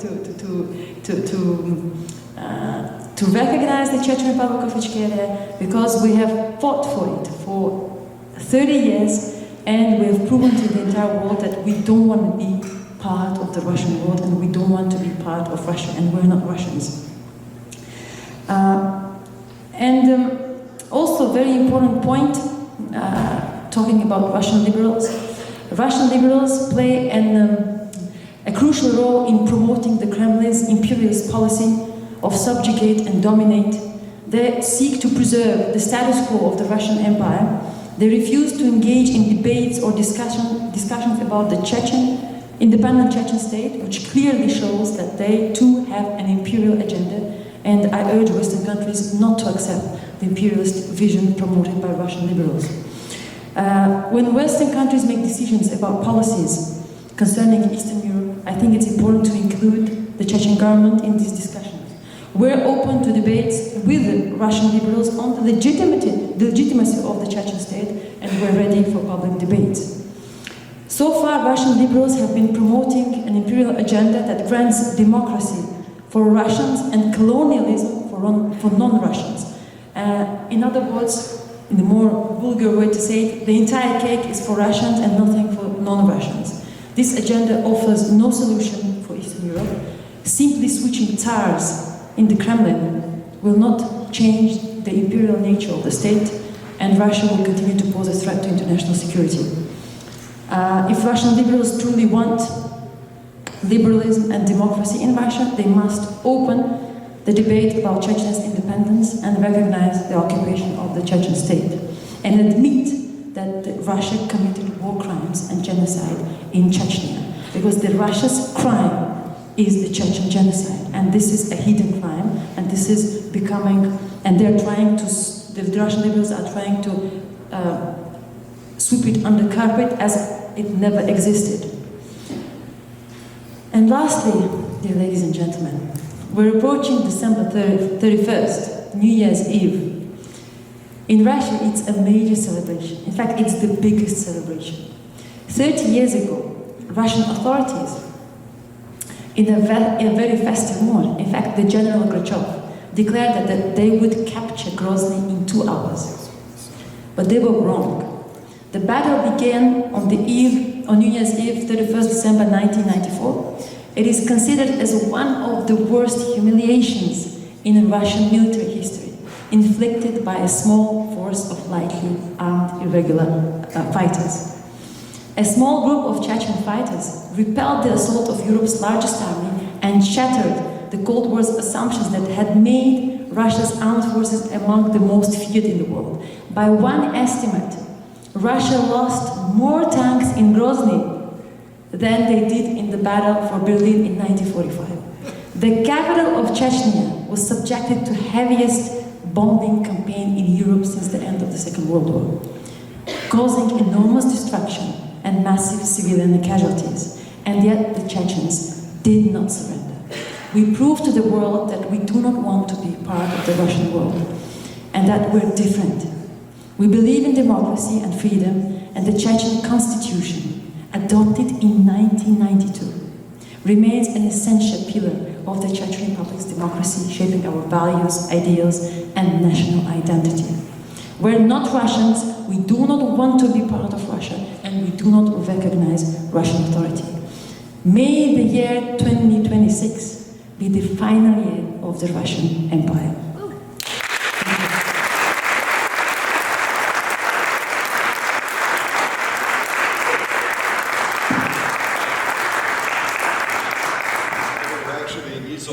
Probably will do that because you do have microphones there. From now on, probably pass it to the next 3 so I don't have to take time from you. But I am going to announce, Miss, will you speak in English, or if you speak else otherwise, Mr. Medenice is willing to intervene and be a translator for us. So, you will speak in English, yes? In Russian. То Олег, ти готовий взяти перекладати, так? Окей. Чи є? Я бачу, що є готові. Небагато є людей, які знають російську мову, це прекрасно. Я хотів сказати. І так само, Андрію, я вибачаю, що я тебе не представив, що ти будеш українським доповідачем сьогодні. Окей? Як звичайно.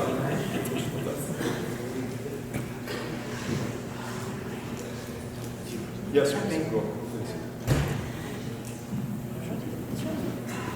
Работає, так? Так. Вельми шановні друзі, дякую за запрошення взяти участь у цьому заході. Я представляю Башкортостан. Башкорти – волелюбний народ, землю якого обманом і підступом захопили росіяни. На этом мои знания украинского заканчиваются.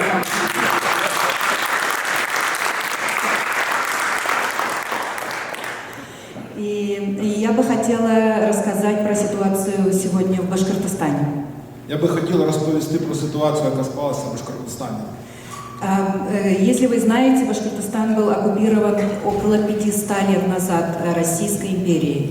500 років тому башкортів окупувала Російська імперія.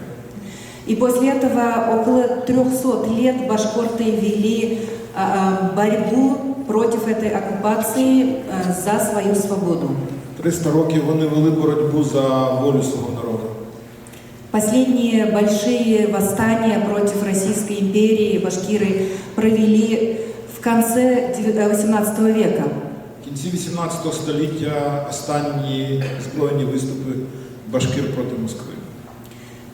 Российская империя успокоилась, что наконец-то победила башкир и полностью оккупировав земли, завоевала народы. З часом Росія завоювала сусідні народи і закріпила там свою владу. Но башкорты никогда не переставали бороться за свою свободу. Але башкорти ніколи не зупинялись у боротьбі за свою волю. Это была первая республика в начале 20 века, которая назвала себя республикой среди народов Идель-Урала. Після розпаду Російської імперії башкорти створили свою державу. Боролись против красных и против белых, в том числе. Вони боролися як проти більшовиків, так і проти царських військ. Договорившись с красными, что они, красные, будут поддерживать башкортов, согласились войти в Советскую Республику. І тоді башкорти домовились із більшовиками і війшли в склад Росії. Да, и были в очередной раз обмануты Российской империей, но под другим названием тогдашней России. Потім більшовики скасували за домовленості і встановили там свою повну владу. Я не хочу останавливаться на уничтожении башкирского народа, интеллигенции, те, кто называли себя националистами, потому что вплоть до 90-х годов это было очень тяжело народу сохранить свой язык, свою культуру.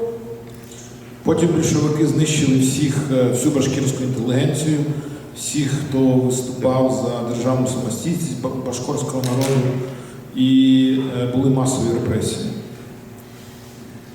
В конце 90-х, когда в том числе Украина получила, в начале 90-х, когда Украина в том числе получила независимость и наконец-то были освобождены от Советского Союза, в нас тоже возникла надежда, что мы тоже сможем получить независимость и сможем стать государством независимым, суверенным. Коли розпався Радянський Союз, башкорти також здійснили спроби проголосити свою державу. Была какая-то надежда, но эти надежды были полностью убиты с приходом к власти Владимира Путина. Але коли до Москви, до влади прийшов Володимир Путін, він знищив ці всі надії башкортського народу і навіть почав придушувати їхню автономію. За 20 лет со школ выгнали языки, у нас теперь не преподается башкирский язык в республике. Уже с 2017 года полный запрет на изучение наших языков. Это не то, что запрет, просто нету этого языка в школах, нету этого языка в университетах. Мы не можем работать на этом языке, например, с государством. Какие-то документы, документообороты, делопроизводство, это все на русском языке. Наш язык ушел с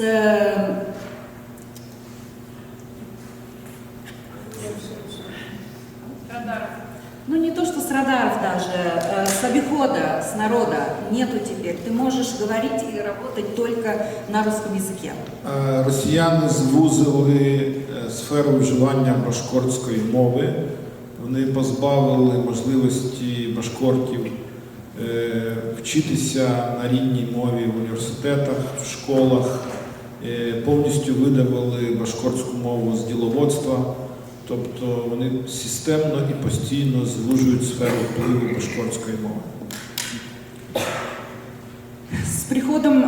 С приходом Путина, даже не с приходом Путина, а с началом полномасштабной войны, Российская Федерация начала борьбу против малых народов, ну я так говорю, уж коренных народов, особенности башкирского народа. Потому что я считаю, что у моего народа есть потенциал борьбы против Российской империи. З початком широкомасштабного вторгнення росіяни посилили свою шовіністичну політику і знищують всі можливості башкортського народу на шляху до своєї державності. За последний год только из-за того, что они башкиры, были арестованы более 70 человек. Башкирів арештовують в Башкортостані тільки за те, що вони башкири, і більше 70 людей так було арештовано. Из них более 50 человек получили реальные сроки от 4 лет до 7,5. 50 активістів отримали тюремне ув'язнення від 4 до 7,5 років. Российское правительство сегодня таким образом пытается задушить национальность башкир, наше движение.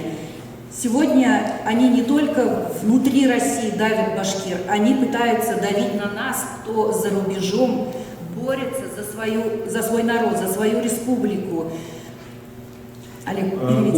Уряд Росії фактично заборонив всі незалежні башкортські організації в Росії, а також намагається тиснути на башкортських активістів, які проживають поза межами Російської Федерації.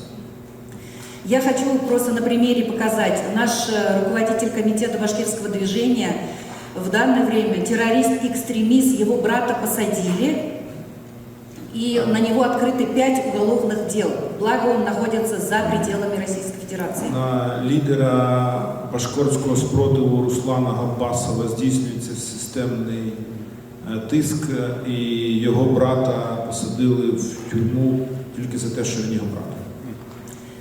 И российское государство видит врага, в том числе в моем лице. Они открыли уголовное дело против меня и против моей деятельности. Они арестовали заочно меня на 2 месяца. И на прошлой неделе я получила иностранного агента, звание иностранного агента. Проти Айгуль російський уряд застосував заочний арешт, вона арештована заочно. І також російський уряд вжив проти неї санкції економічні і політичні. Я считаю, мы боремся, и мы на правильном пути. Мы сможем когда-нибудь получить независимость, и Российская империя непременно развалится. Айгуль вважає, що іншого шляху, ніж проголосити державність башкортському народу, немає. Вона далі продовжувати цю боротьбу і впевнена в тому, що Російська імперія розвалиться. Дякую. Дякую.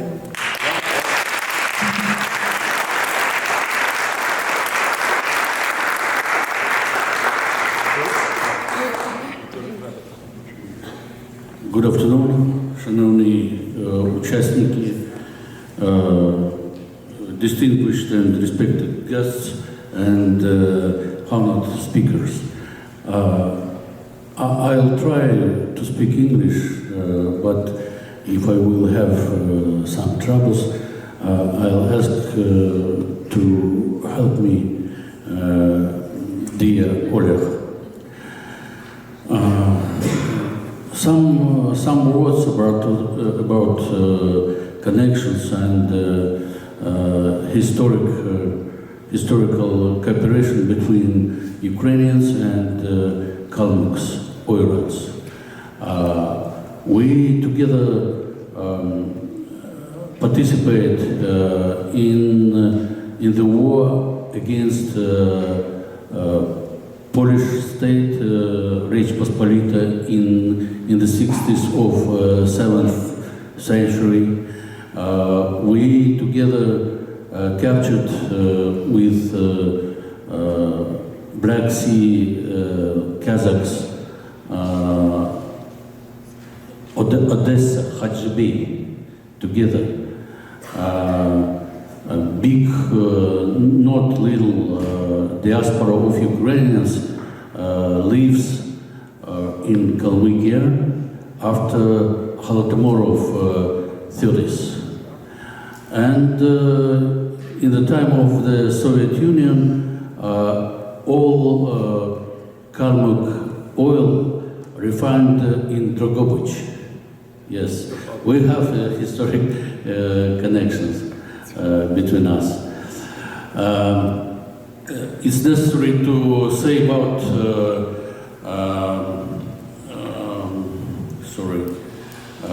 recognition and confession of merit of Ukrainians in the fight against the country, against empire of the evil, Soviet Union and modern Russia. Resistance against Soviet occupation after 40 years in last century. Dear Volodymyr said about captive nations, and we all know about contribution of Ukrainians of America to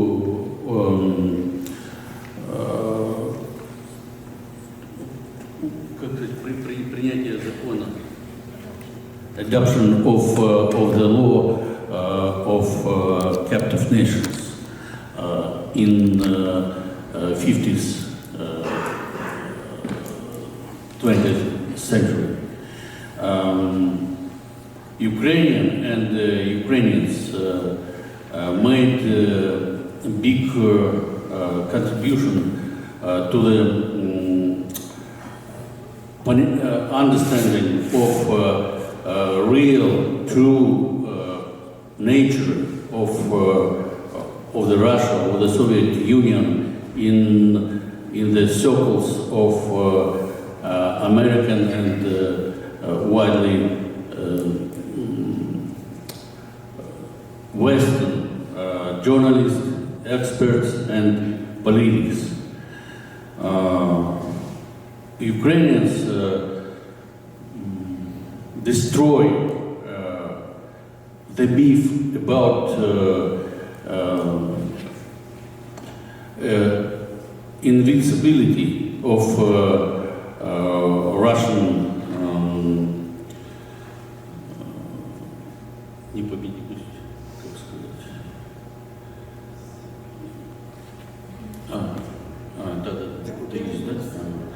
invincibility of the Russia and Russian armed forces. Ukraine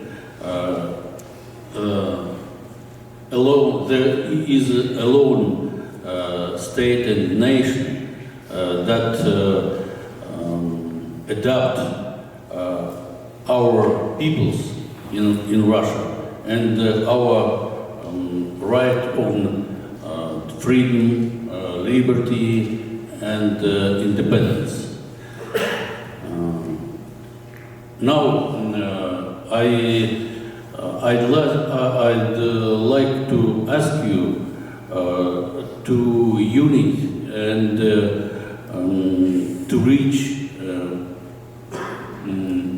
adoption of new reduction of the law about captive nations. Captive nations, modern Russia and other peoples who ruled by dictatorships in the world. I think it's very, very important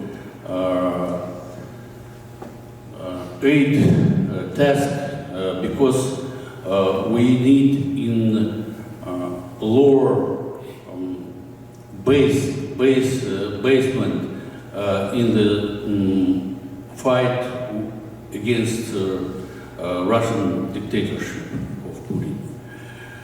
Okay, дякую.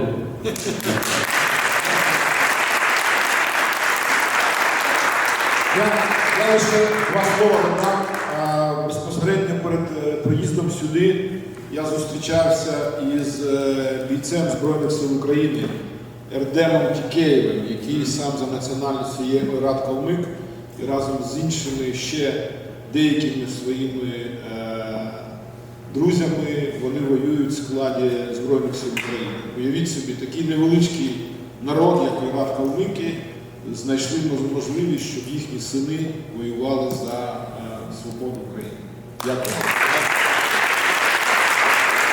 He is a member of Congress of Foreign Colored People.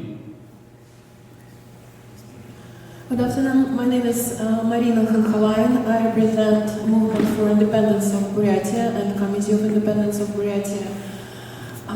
And sorry for my Russian, because I have a lot of thoughts to tell, and if Oleg can help me, it would be great. Я хочу сказать прежде всего о том, кто такие буряты. И я думаю, что то, что Бурятия находится очень далеко от Украины, и то, что Украина узнала, к сожалению, о бурятах вот в связи с этой войной, вот наше движение видело главной своей задачей вести просветительскую работу о нашей истории и о том, кто мы. Марина нам розкаже про бурятів і про діяльність їхньої організації, яка веде роботу, в тому числі тут. Дело в том, что Бурятия находится в стратегически важном месте для России. Это такая кость в горле для России, потому что у нас находится Транссиб. Бурятія знаходиться в стратегічно важливому районі для Москви, в регіоні, де знаходяться важливі транспортні магістралі, які сполучають центральну частину із Далеким Сходом Росії. Да, с Дальним Востоком. Близость с Монголией, как культурная, так и территориальная, это тоже важно, и также близость с Китаем. Буряти близькі, споріднені в культурному і територіальному сенсі з монголами, і так само близько живуть і з Китаєм. Именно поэтому Кремль всегда держал под строгим контролем и популяцию нашего народа, и всю политику. Тому Кремль виділяв неабиякі сили і ресурси для того, щоб тримати під контролем територію, де проживає бурятський народ. Дело в том, что наша история запрещена в России. Мало кто знает ее даже среди бурят. Я думаю, что особенно среди тех, кто воюет в Украине. В Москві написали історію бурятського народу абсолютно не таку, яку цей народ справді має. Эти люди не знают, что Бурятия никогда не входила в состав России добровольно. Это была кровавая война, которая длилась с русскими захватчиками 138 лет. Буряти ніколи не входили добровільно в склад Російської імперії, а майже 130 років вели довгу і криваву війну за свою свободу. Буряты очень хорошо жили до прихода русских, потому что мы находились в центре торговых путей. У нас было развито очень много, в общем, и ювелирное дело, и кузнечное дело, и сельское хозяйство, и животноводчество. В общем, буряты жили очень хорошо и богато на своей земле. До приходу росіян на бурятську землю вони дуже добре там жили в економічному плані, бо вони мали природні ресурси, вони мали добре сільське господарство и знаходились на перетині різних торгових шляхів. И сейчас, в общем, происходит все то же самое. Все эти 350 лет Кремль выкачивает все ресурсы. У нас понастроили тюрьмы, у нас очень много военных частей, именно поэтому много бурят. И самое главное, нашу республику вогнали в искусственную нищету. Кремль викачує ресурси з землі бурятського народу, побудував там багато тюрем, багато військових частин і штучно вводить бурятський народ в жебратство. Сейчас они собираются построить реабилитационный центр для ветеранов. І зараз там хочуть зробити реабілітаційний центр для так званих ветеранів військової операції. Последняя попытка нашего народа отвоевать свою свободу была 100 лет назад, когда была уничтожена вся наша интеллигенция. 100 років тому буряти вели повстання проти росіян. Было расстреляно 23 тысячи монахов буддийских. І росіяни розстріляли 23 тисячі буддійських монахів. И мало кто знает, что в 17 году было образовано Бурят-Монгол УЛС, то есть независимое бурят-монгольское государство. У нас было свое государство. Даже многие буряты об этом не знают. Це було плата за те, що буряти проголосили свою державу не підконтрольну Москві. И, к сожалению, в связи вот с таким положением буряты лидировали практически во всех войнах, находятся на лидирующих позициях по потерям на душу населения. І через це Москва активно забирає бурятів на всі війни, яка веде проти своїх сусідів. Да, вот такое положение, но мы не теряем надежды, и наше движение за независимость Бурятии видит главной своей целью налаживание контактов. Мы готовы действовать, мы понимаем, что Россия разваливается, это неизбежно. Але їхня організація буде далі вести свою боротьбу за бурятську державність, тому що вони переконані, що рано чи пізно російська держава розвалиться. Поэтому спасибо большое за эту возможность участвовать в этих мероприятиях. Мы верим в победу. Так, Марина дуже дякує за можливість запрошення сюди, і вона вірить в нашу спільну перемогу. Я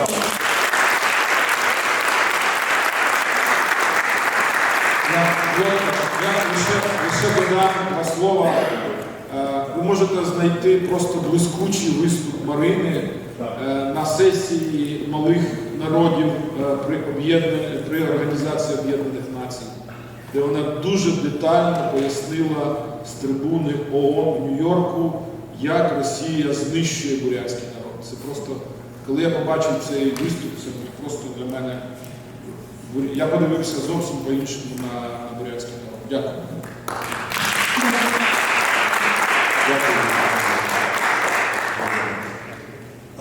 Andrea, I'm going to give it over to you at this point. And actually, in some ways, it'll be the transition through the working lunch into the next session, and we'll leave the individuals here. I'm just wondering from the organizers, can we have 5 minutes for the questions to the individuals, or should we leave that for after the lunch? Well, are there any questions right now? What I'm going to do is I'm going to let Andriy talk from the Ukrainian side. But we can gather the questions and then afterwards. Okay. So Andriy, if you can, just in terms of what we've been doing as ABN in conjunction with the 5 national. So you have me right before lunch. I am the block before lunch. Yes. The favorite part. Дуже дякую, Vladko. Thank you for all the speakers. As yes, you mentioned, you forgot to mention, I was looking at the program that he had sent me last week, and it says just Ukrainian rep, not even my name. So I'm used to this. I'm used to being a Ukrainian among a sea of nationalities, and I am proud of that. I thank my friend Ed, who mentioned our long work, our many years of work together. I also wish him good travels to Lithuania. The last time I went to Vilnius was to speak with the Executive Council of the World Council of Crimean Tatars. Often I am again in the midst of them, of other nationalities, other ethnic minorities like the Crimean Tatars. I do appreciate the fact that they are included, as well as Ukrainian prisoners and the other prisoners of the people still under the yoke of Russian imperialism, which we will be talking more about those Russian prisoners after lunch as part of our roundtable discussion. But the necessity of bringing this up and including the Ukrainian question and the Ukrainian perspective is very, very important for all of our peoples together. My one zhadka about Batko will be that once my father, who many of you knew, was asked at the very last minute to sing at the Kennedy Center in Washington because somebody had dropped out. And the organizers turned to him and said, "Thank you so much. If you ever need a concert, just call us, we'll set it up for you." And he turned right around and said, "I will do a concert, but I would like to do it on the anniversary of Babin Yar and help your people honor that tragedy." And it is that kind of informing ourselves about the tragedies of others that will end up being our victory in the end. My friend Ed really educated me before 2014 about the plight of the Circassian people, leading into 2014, because once 2014 came in, I don't know if you realize what else happened in 2014, but there was a little something called the Sochi Olympics. And Ed and I were very much involved at the United Nations, pressing the case of what it is when you're talking about that event happening. I don't know if many of you know what the Sochi Olympics represented. That is in the area of the Circassian homeland that you saw there. That is where they built the stadiums, was on the area called the Krasnaya Polana. For those of you who know what the red square is called, that's also called the Krasna Ploshcha. It's not just great and beautiful, but it is red. And it is called red, the Krasnaya Polana, the red field, because of what happened to the Circassians. And it is that very port, the port that was highlighted in all those Olympic messages, that was the last port that Circassians like Ed's great-grandfather saw when 97% of those people were taken out of that territory. And it is from knowing those tragedies that in my calendar I have May 21st, and I hope all of you have May 21st as the day of mourning for Circassia every year. It is why I've represented Ukraine at the UN on behalf of the 80 countries that have Ukrainian organizations as part of the SKU, Ukrainian World Congress, that we honor in 2 days' time the International Day for Commemoration of the Victims of Genocide. It's the International Genocide Day. That only began being honored at the UN in 2015 when Ukraine was able to talk about the Circassian legacy, talk about the Crimean Tatar genocide, and not just sponsor events about the Holodomor at the UN, but we always include other ethnic minorities. And this is our strength. This is our strength when we have a gentleman like Oleg Medvedev come and translate for you from the language of our conquerors.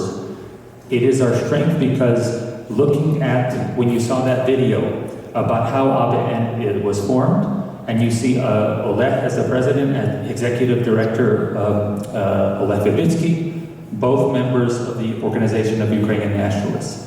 If you look at the founding of that organization in 1929, one of the key pillars of Ukrainian national liberation was that the greatest strength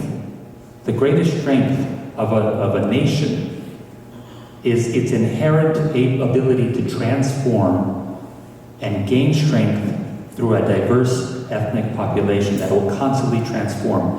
We are not those, and we will be talking about, Bogdan had those messages about the new security strategy that's talking about how you repopulate Europe with your native. The thing about Ukrainian nationalism is national liberation.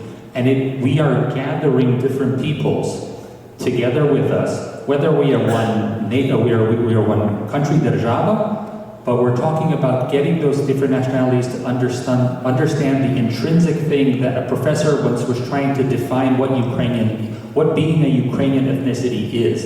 And the one underlying thing about this is a conference back in 2008. They were saying, well, Ukrainians in essence were those who decided not to submit to a Russian worldview, not to submit their own identity and the control of their sovereignty to an empire. Other ethnicities were subsumed, were genocided, as were our people. But what this defined us as an Eastern Slav polity was our resistance. And our resistance isn't just to be, as some of us drink to Budimo, but our resistance is in Slava as well. That it's not just enough to be, but it's more to join with other nationalities and make sure that we are honoring the victims of all those, as I mentioned, the Circassian genocide. We heard about the Buryat and the Bashkir. This is why Ukraine recognized the Circassian genocide earlier this year, the country of Ukraine. This is why Georgia did it in 2011, and this is why we hope other nations will keep on doing that as we push for Holodomor to be recognized, as we push for other genocides to be recognized. And so I'll bring it back to ABN. On everybody to Janusz Bugajski is they have the website of ABN.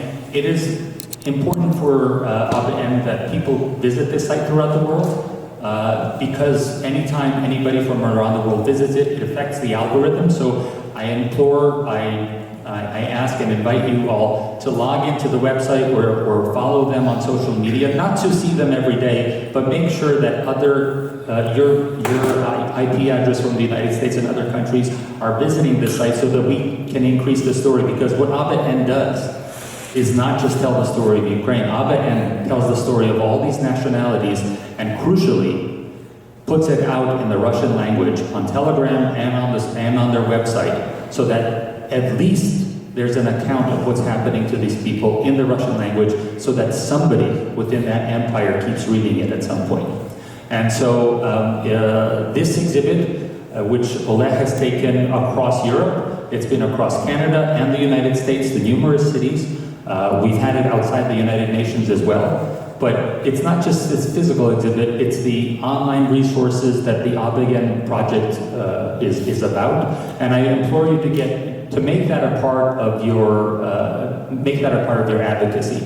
It does not have to be that you're actually talking to a congressman about what's happening in these countries, but it could be just as little as making sure that you are on their social media accounts or visiting their website from time to time so that they can demonstrate that there is a want for this outside of just Ukraine or where many of our gathered peoples have been trapped in diaspora, unable to return, and this is a very real thing for the nationalities represented here. It is a very real threat if they were to ever step foot back in their homeland. Like many of our people in the Ukrainian community would be deathly aware of doing it if we were part of the national liberation movement prior to the fall of the Soviet Union. So I invite you to become a member of the ABBA-N movement. We will be talking about in the roundtable discussion about what we are going to be doing together, releasing political prisoners. We heard in the video that we already put in a request from ABBA-N to the State Department, but we need to be doing more. This doesn't just involve political prisoners, this involves prisoners of any sort. I'll just go back to the story of Circassia and our advocacy during the Olympics, that as shocking as that was, that this is the place that Putin picked to do a world peace event and then subsequently invade Ukraine 2 weeks after that. Not only was that shocking, but that is just as shocking as when we have the First Lady of the United States thank Putin for releasing children that he himself stole. It is that kind of brazenness, the brazenness of what we saw in Sochi, what we see in the state of the children today, nearly 20,000, and as well as all of these political prisoners. This is just a fraction of whom we're talking about here. And when you realize who is being sent to fight against Ukraine and where this forced conscription is coming from, the story becomes even clearer. So thank you very much for inviting this discussion. I know I'm standing between you and lunch, so we have a couple of questions. We're going to try to squeeze that in. I'm going to take discretion because I don't want to stand between the lunch, and I know that I'm going to be passing it over to Andrei. I just want to end this session by saying, reminding you that Pani Slava, who we all know and remember from the American Friends of ABBA-N in the old days, in 91, 92, 93, Andrei, you reminded me, and I want to end with that. She reminded us that she turned around to us and said, you know, our job is not finished. ABBA-N's job is not finished. She actually, in the early 90s, if you remember, many of us are old enough to remember that in 93, 94, she insisted that maybe we should continue with the ABBA-N issue.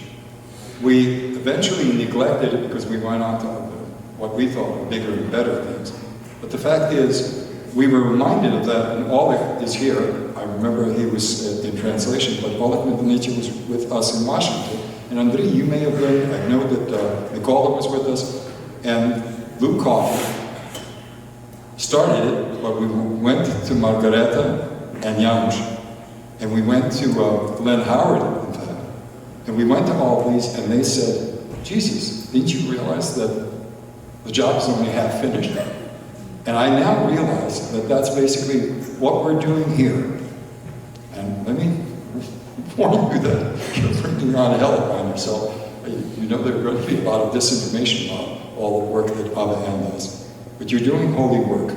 You're doing the second half of what should have been done. those ideals that were mentioned even in the earlier stuff, that is still going on. And you've heard the stories of each of these nations. The genocidal policy of the Russians is still going on as we speak.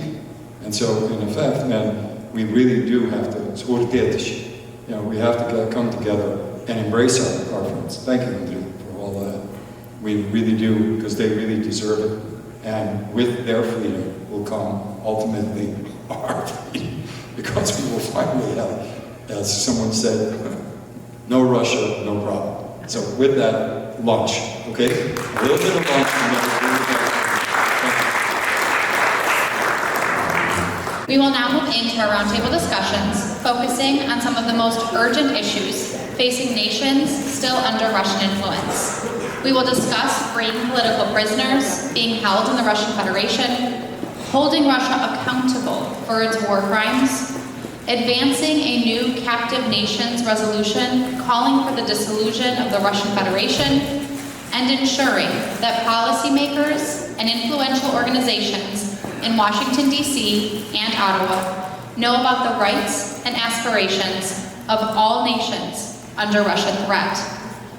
This is a critical moment for action and collaboration. Our conversation will be guided by none other than our Ukrainian rep, as he called himself, our moderator, Andriy Dobryansky, the Director of Communications for the Ukrainian Congress Committee of America and board member of American Friends of AVN. And we thank him and all of you for your dedication, expertise, and commitment to advancing the cause of freedom and justice. Mr. Dobryansky, the floor is yours. Щиро дякую вам. And once again, would like to ask my panels, everybody who spoke before, you're welcome to come up again. So Ed, if you can come up to the table again, all the previous speakers, as some of the examples of the political prisoners are displayed in this room with us. So as we slowly come up, I know we're all finishing our lunch, try not to have anything in our teeth while we speak. One of the first questions we would like to discuss, and by the way, if anybody has a question to propose, I have a couple that's been submitted on the cards, but please raise your hand so we can make sure that we include that, include your questions in this discussion, because this is the time when we get your participation a lot more, or maybe there are just simply basic questions about where these ethnic minorities have come from, something that you may have missed in their presentation earlier. But we do want to focus, as we heard, on the future steps. We know that there are political prisoners. If you look at the presentation, the exhibit to your right, there are percentages for each of these national minorities about how many of their national minorities are kept as political prisoners, as well as how we move as a worldwide body towards their liberation.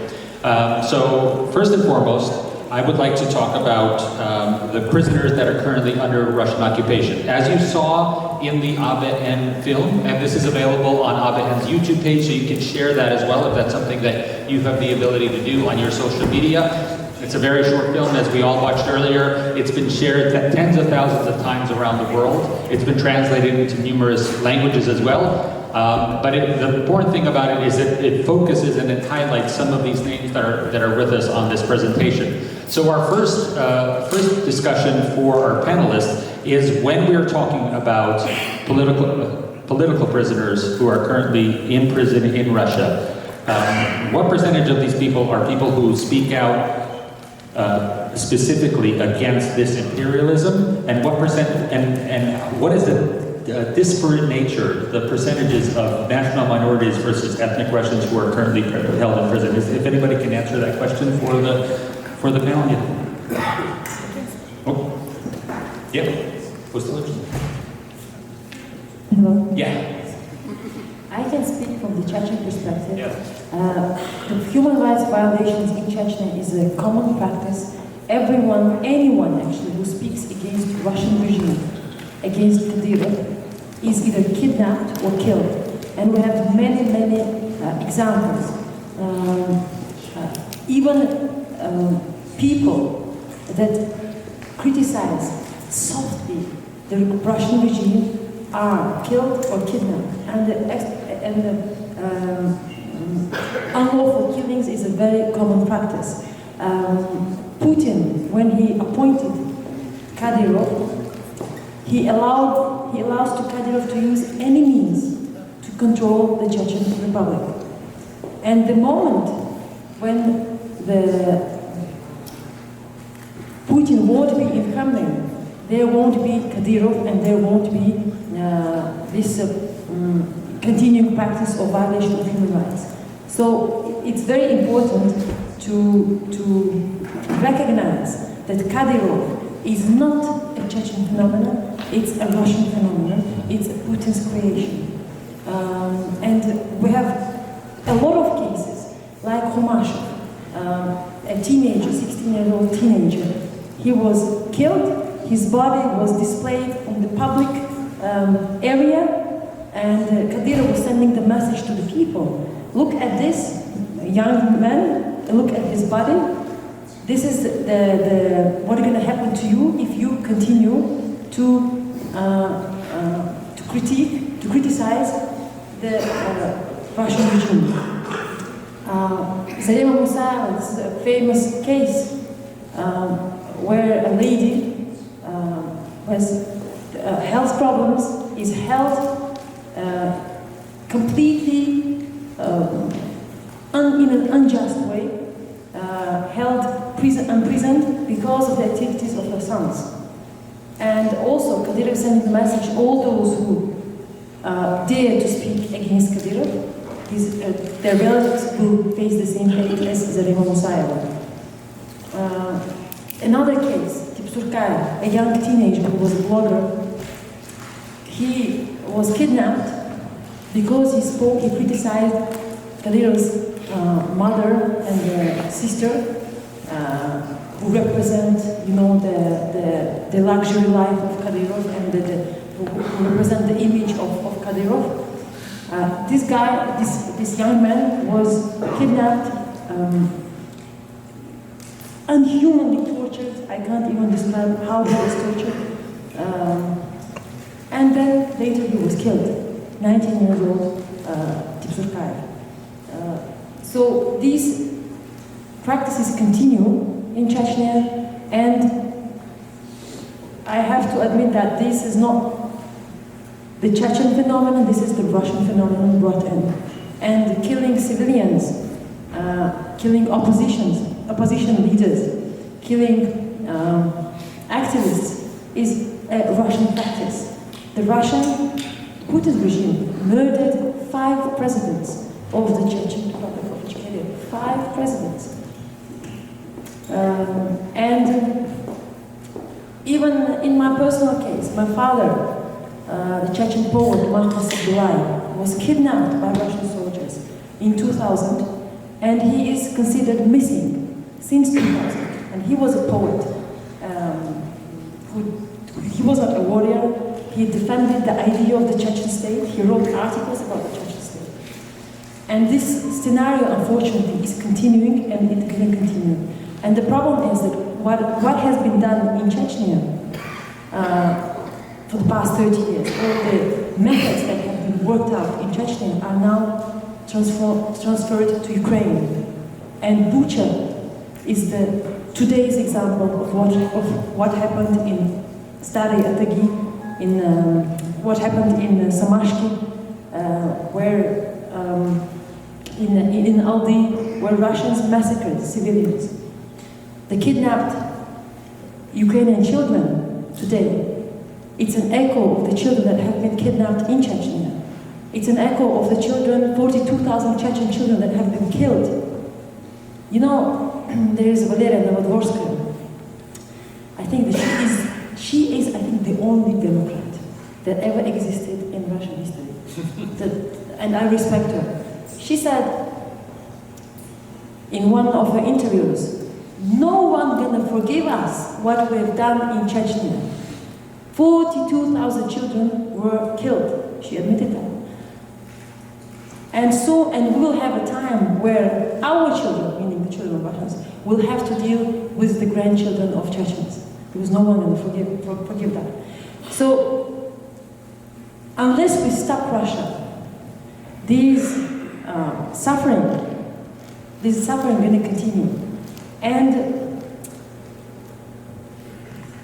I know that Ukrainians have suffered as much as Chechens did.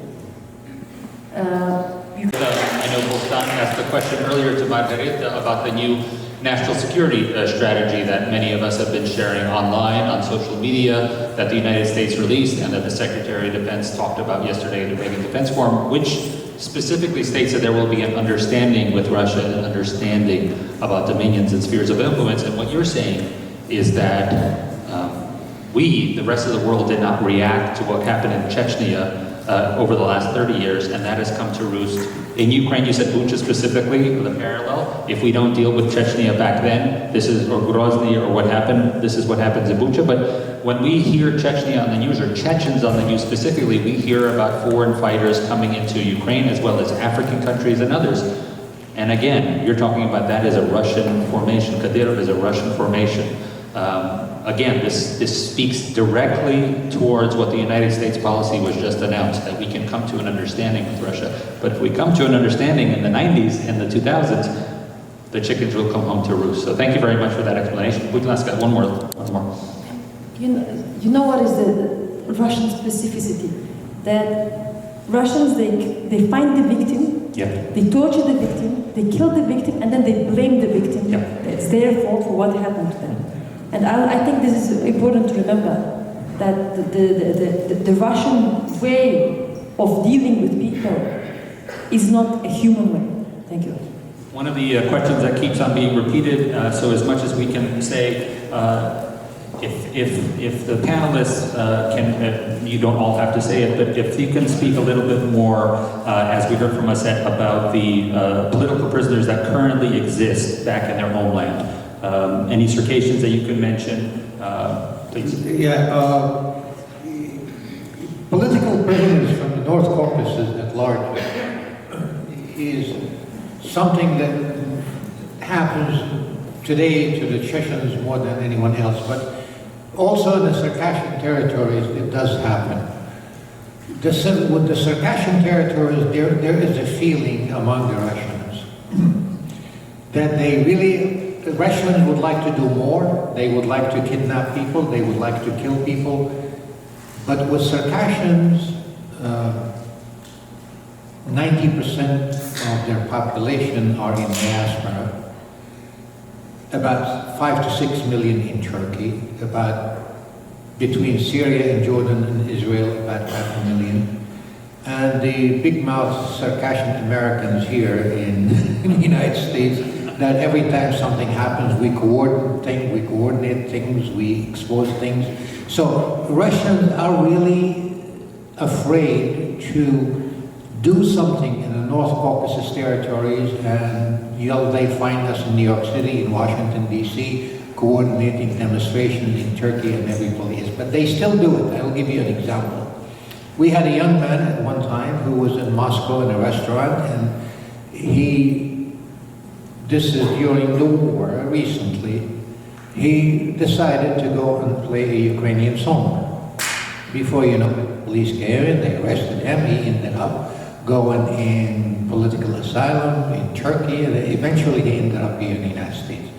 Somebody would raise a Circassian flag on May 21st, which is the Circassian Memorial Day.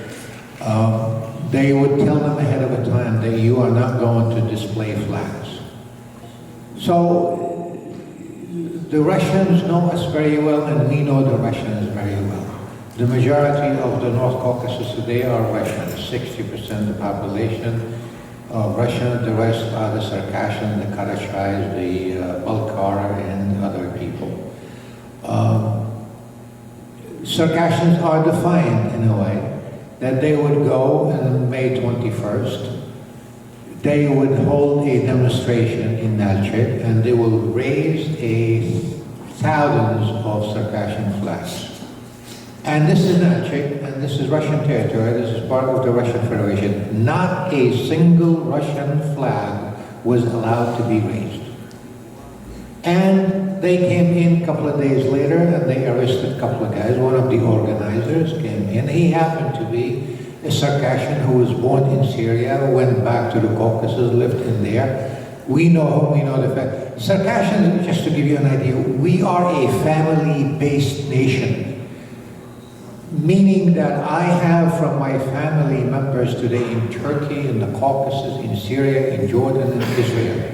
And for us, a family relation, even a third, fourth, fifth cousin, is a brother. I can pick up the phone and call any of them at any time. Like, I need help from you, and they will respond. So they knew they keep this guy in jail more than a couple of days, that we will be demonstrating all over the place. So a couple of days later, they let him go. Also, in the Circassian territories, the Russians don't like to put in Russians in charge of security and law enforcement and things like that. They put Circassians there who are working for the Russian government. And believe it or not, we have better relations with these guys than the Russians would have with them. So we can all the time maneuver it. But killing do happens. We had a guy one time, his name was Yura Kalmukov. Yura Kalmukov was one of the guys who actually wrote the big part of the Justice Department, Russian Justice Department doctrine or constitution and whatever it is. And he was well respected during the Soviet Union. He was considered one of the heroes. When the Soviet Union collapsed, he wrote an article that he is looking to revive his nation, the culture of his nation. The guy was assassinated and killed. Another guy who became a head of the International Circassian Association, Mr. Akbash, also he mentioned something that I would like to do this for that. And then he died of a heart attack while he was one of the best athletes in the town. So these killings, they do happen among Circassians. There are so much of human rights abuses, but Russians are afraid that if they do something wrong, then they are calling for Circassians nationwide, internationally, and that would raise the Circassian level of nationalism, so they don't want to trigger it. Like, I'll give you an example. Ukraine's recognition of the Circassian genocide, Russians went silent on that. Not yes, not no, not how, or whatever it is. When we had the genocide recognized in Georgia, they attacked us day and night, and they did this and they did that, and they discovered that the only thing they had done is they publicized our cause. So now Ukraine is recognizing that anything they say, good, bad, or indifferent, is going to be publicizing our cause. So they are afraid of this. I wanted to go back, and you mentioned something. In Raphael Lemkin's definition of the Circassian genocide, genocide is a crime against humanity, meaning that when somebody commits a genocide, whether it's the Holodomor, it's the Holocaust, it's the Circassian genocide, the Armenian genocide, this is a crime not only against this nation, this is a crime against Ukraine, against the United States. It's against humanity at large. So when somebody commits a genocide, or forced deportation, or kidnapping of children, or isolation of children, or taking children away from their communities and put them someplace else in order to scare people off for political reasons, then this is a crime against humanity. And in my opinion, there should be an international organization, whether it's non-profit, whether it's whatever type of international organization, that actually can focus on that issue, especially kidnapping of children. And if this is a strong organization in a way, that can push to put sanctions against Russia in a way, or tell them that, like, you know, if, let's assume that in Italy, they say, well, if you kidnap children, if you don't release those children, we're going to cut this, cut this, cut this, cut this, cut that. And then the Russians will think about this twice, and they would stop it. But right now, I guess the worst crime right now are the Ukrainian children. And unless there is some type of a strong international work, not only from the United States, not only from England or Ukraine, but also from all other countries of the free world, to take stand against this and to make sure that doesn't happen. And here's what history taught us more than anyone else. Whenever an aggressor commits a crime and you don't take stand, you are asking that aggressor or another one to commit more crimes. And each and every time that we see something that is going wrong and we don't deal with it effectively and strongly, and even if it didn't work, but at least they know that if you do this, you're going to be exposed.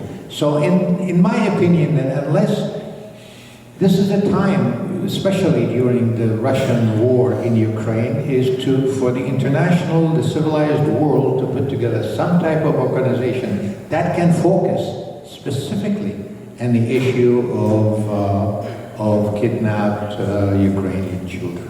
Thank you. Thank you very much, Ed. And thank you very much for bringing that subject up, because it's something that we often is being overlooked on the news. As I said on one of my appearances last week on television to an American interviewer, when you hear the president or the administration said that there are Russians and Ukrainians dying, we need to remind them that one of the sides are innocent children in a home that is being broken into and they are dying, and the other side are the people who are breaking into that home. One of those doesn't count as a crime.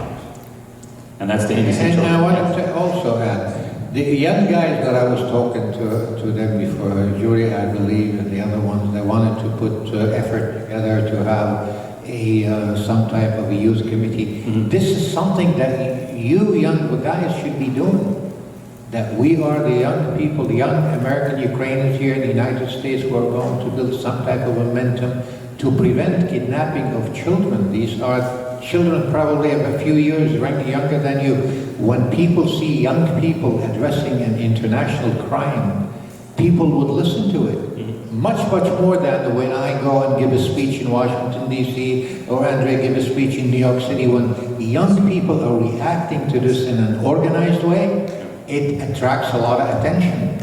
And hopefully that would work when it happens, if it happens.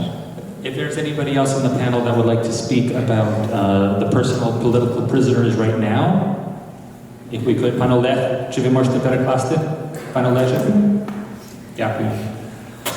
Я хотела бы рассказать о политических заключенных в Бурятии, в Иркутской области. Я би хотів розповісти про політичних в'язнів бурятів, які знаходяться в Иркутській області Росії. Число политических заключенных растет, но важно отметить, что об этом нельзя писать в СМИ, об этом все молчат. Кількість політв'язнів постійно зростає, і про це не пишуть у медіа. Мы на связи с родными этих политических заключенных и стараемся сделать, как минимум поддержать, да, как минимум рассказать их истории. Організація, в яку входить Марина, на зв'язку з родичами ув'язнених і намагається поширювати інформацію про їх історії, їхній стан. И мне хотелось бы рассказать о тех, чьих родственников я знаю лично, с которыми я разговаривала и знаю их истории. Вона зараз розкаже декілька історій про це. Один из них, Александр Матхеев, со слабой степенью умственной отсталости, который был спровоцирован ФСБ специально. Один з них – це Олександр Матфєєв, який має розумові вади, які були спровоковані спецслужбами. Ему 21 год, но умственное развитие у него на уровне 10-летнего подростка, 12-летнего. Фактично він має розвиток на рівні 10-річної дитини. ФСБ спровоцировали его в чате, он решил поехать воевать за Украину, в общем, они его приняли, ему дали 10 лет.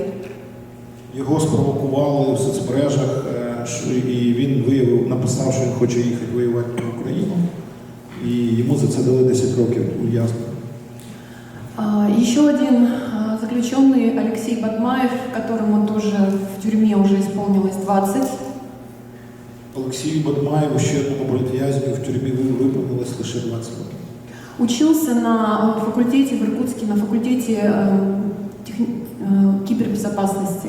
Він вчився в Иркутському університеті на факультеті кібернетичної безпеки. За комментарии в социальных сетях против войны и за то, что он перевел $6 в Легион «Свободная Россия», ему дали 14 лет строгого режима. Він зробив антивоєнний коментар і перевів $6 Легіону «Вільна Росія».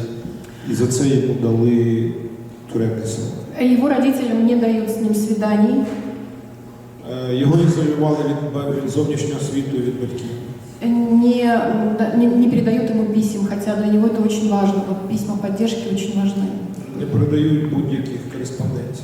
Это единственный сын Ламы, священнослужителя. Його батько духовний лама бурятського народу. А еще я общаюсь с родственниками братьев Хрипко, Антон, Иван. Они признаны политическими заключенными, им дали по 20 лет строгого режима. Ще по 20 років важкої тюрми дали двом братам Хрипко. Они этнические украинцы, и эти сроки им дали вот за то, что они, у них родственники в Украине. Вони етнічні українці, і їх ув'язнили лише за те, що їхні родичі живуть в Україні.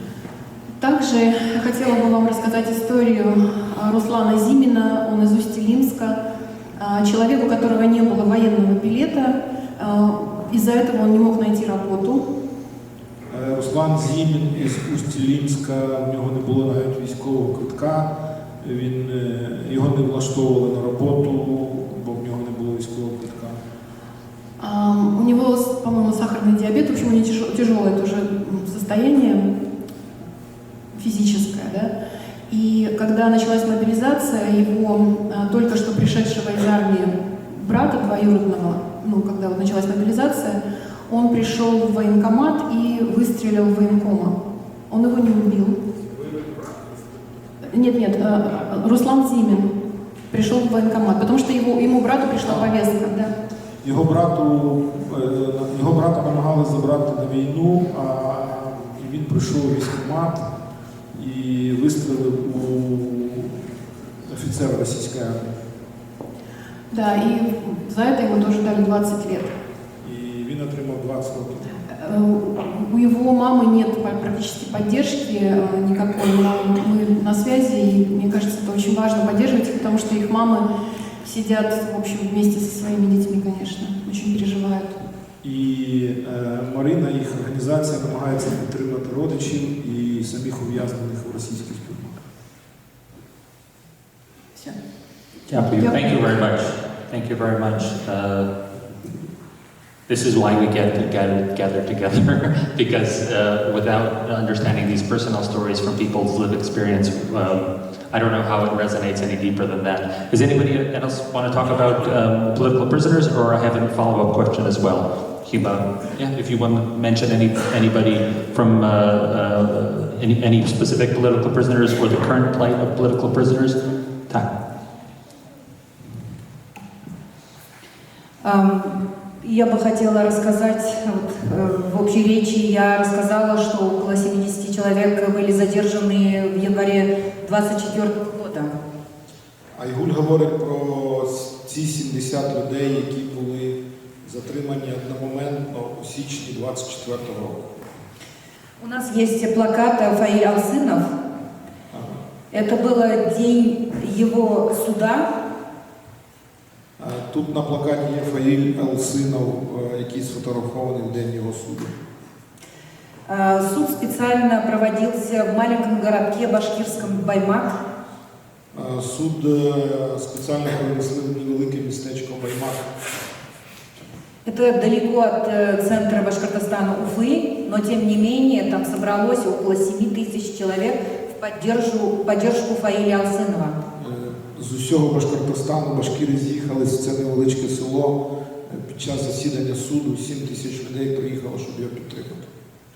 Российские власти специально пригласили ОМОН и Росгвардию из Челябинской области, чтобы не были башкортостанские силовики.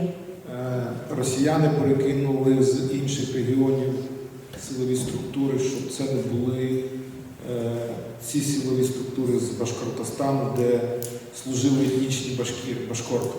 Тобто вони привезли з інших регіонів військових.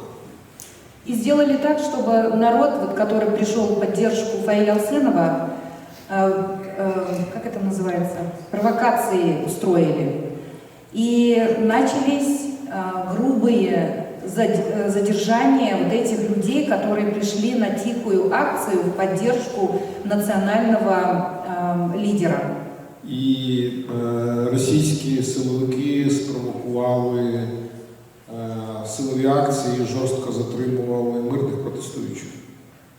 На следующий день стало известно, что один из задержанных в Уфе, который даже не был в Баймаке, был убит после задержания при перевозке из Баймака в Уфу. Одного із затриманих, очевидно, застосовували тортури при перевезенні з Баймака в Уфу, і він в Уфі помер в тюрмі. Еще одна жертва вот этой вот акции – это один из участников этой мирной акции, который после задержания, после допроса у следователя пришел домой и повесился. Один з учасників протесту не витримав тиску, після допиту прийшов додому і покінчив життя самогубством. Были увечья у некоторых задержанных, потому что их...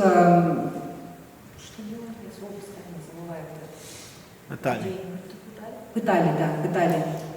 Багатьох учасників затриманих застосовували тортури, і вони отримали важкі фізичні травми. И сейчас группами вывозят из Башкортостана этих задержанных в другие регионы России, и там проводят суды, чтобы не было, как в Баймаке, народ не собирался, об этом никто не знал. Об этом только пишут зарубежные издания, как «Радио Свобода», например. В Башкирии самой об этом никто ничего не говорит. Сколько человек было посажено, сколько лет им дали, никто ничего не говорит. Вот тот же Фаиль Алсенов, у него 4 детей, жена с маленькими детьми, одна осталась. Мы каждый раз собираем финансовую помощь, отправляем в Башкортостан в поддержку вот этих задержанных, семей вот этих задержанных мужчин. Ніхто точно не знає, скільки людей зникають, їх вивозять в інші регіони Росії, і там таємно судять і відправляють в тюрми. Обычно международные правозащитные организации равнодушны к этим ситуациям, скажем. Единственное, общественная организация России, Мемориал, они объявляют некоторых из них, если они не причастны к столкновениям с силовиками, они дают им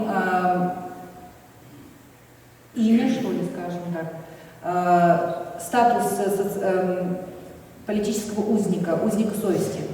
Міжнародні правозахисні організації ігнорують факт таких масових арештів, і лише російська правозахисна організація «Меморіал» інколи дає такий статус політв'язнів окремим затриманим і засудженим башкортам лише при умові, якщо вони не були затримані за зіткнення із російськими силовими структурами. И еще один момент. Журналистке, которая освещала столкновение на Куштау и освещала вот эти задержания на Баймаке, на днях, буквально пару недель назад, дали 12 лет режима в тюрьме. Если ты освещаешь, это тоже страшно. Не только, когда ты участвуешь в таких мероприятиях. Журналістка, яка висвітлювала громадські протести і затримання, нещодавно отримала 12 років тюрми, і в такий спосіб російська влада залякує інших журналістів, щоб вони ігнорували тему політв'язнів. And can I add a comment? When you are non-Russian and you get judged by the Russian court, your sentence becomes much more heavier than when they judge Russians. So being a Chechen, for instance, it's automatically minimum 25 years of imprisonment. This is very important to know also. Thank you. But then, would you like to add about the political prisoners? As we know, Russia has illegal legislative system, and it's illegal state. And I'd like to show that how Russia uses illegal practices. По-русски.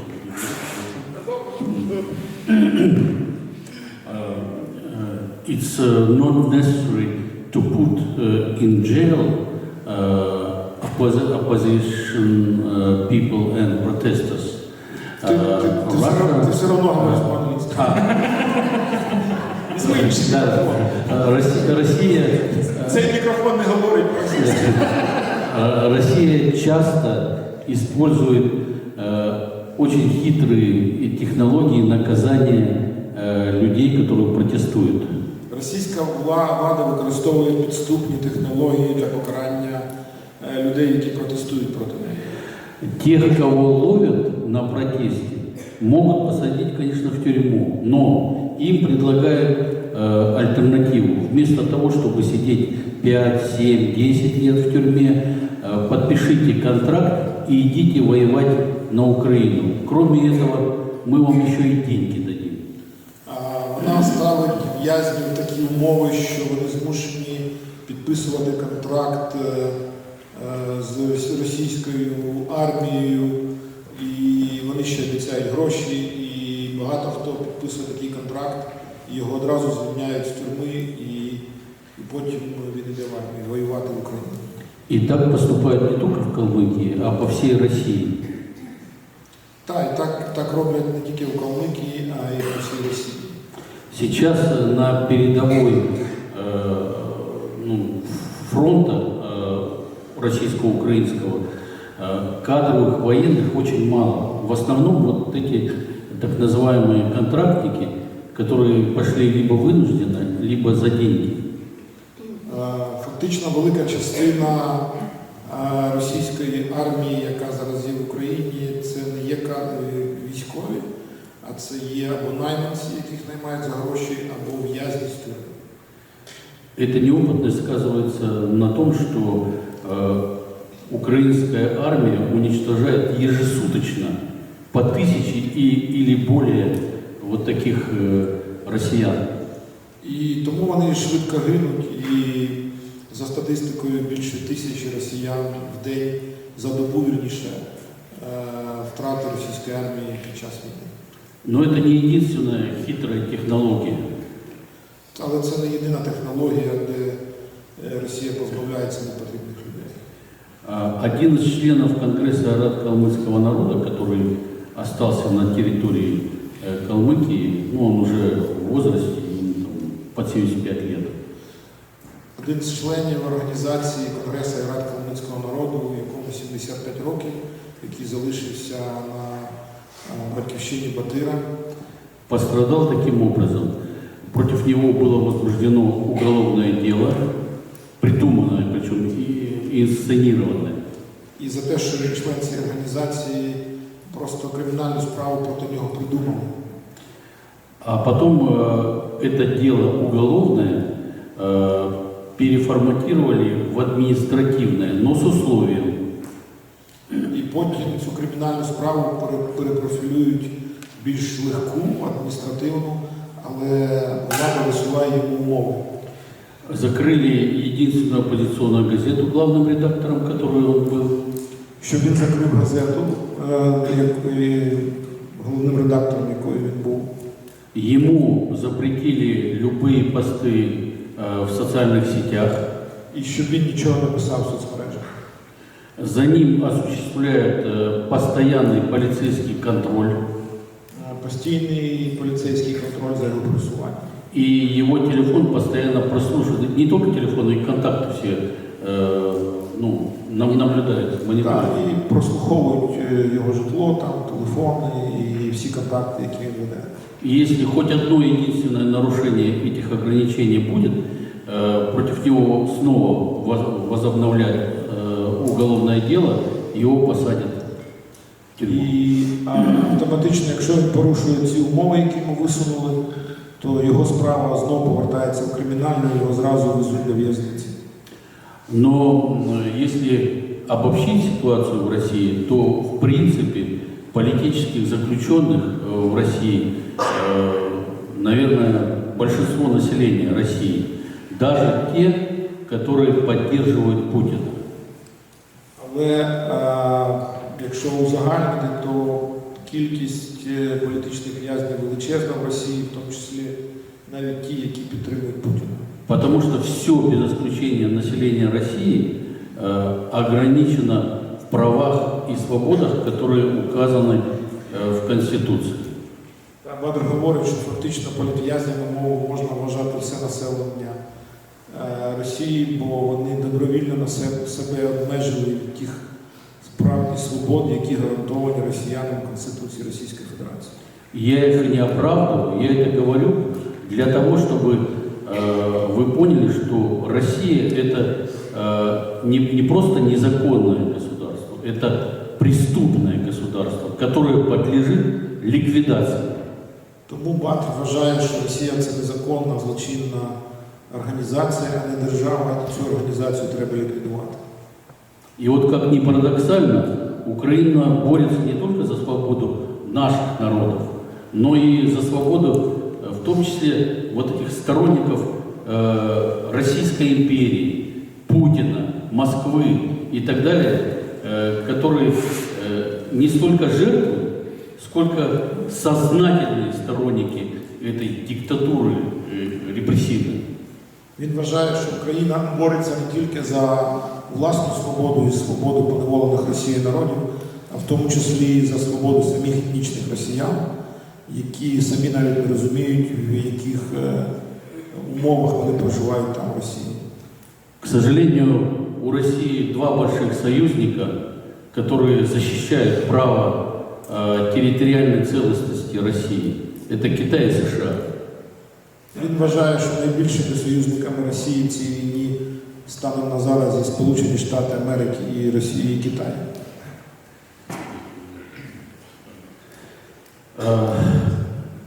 Слава Україні!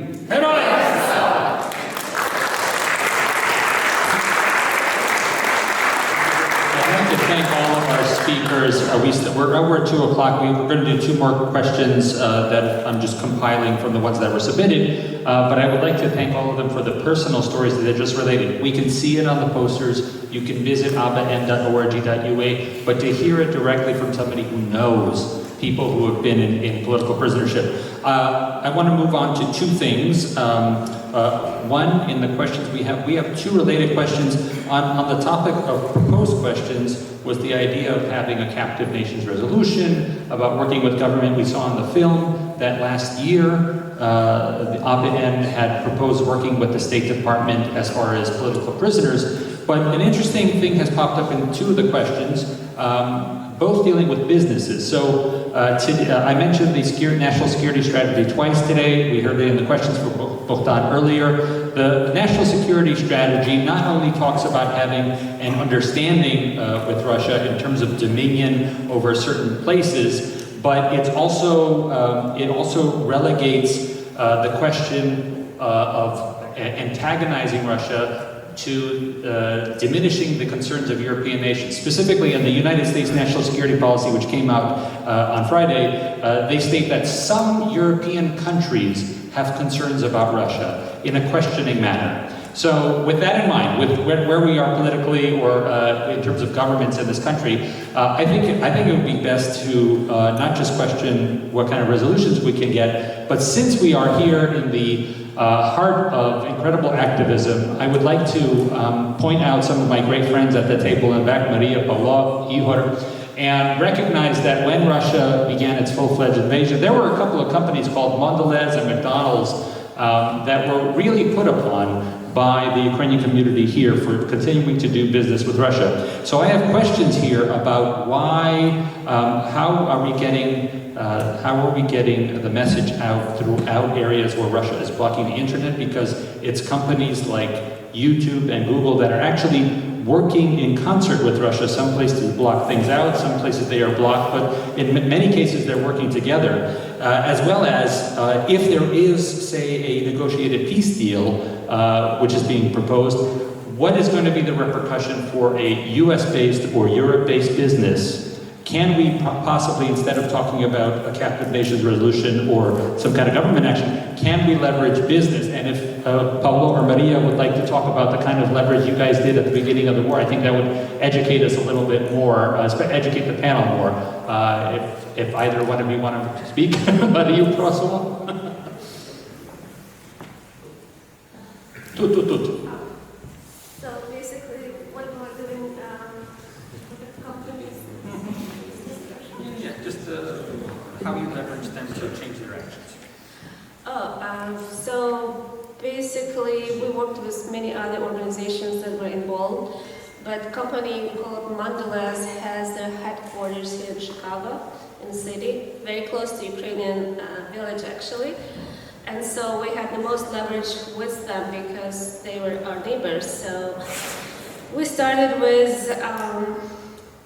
sort of harassing them on social media.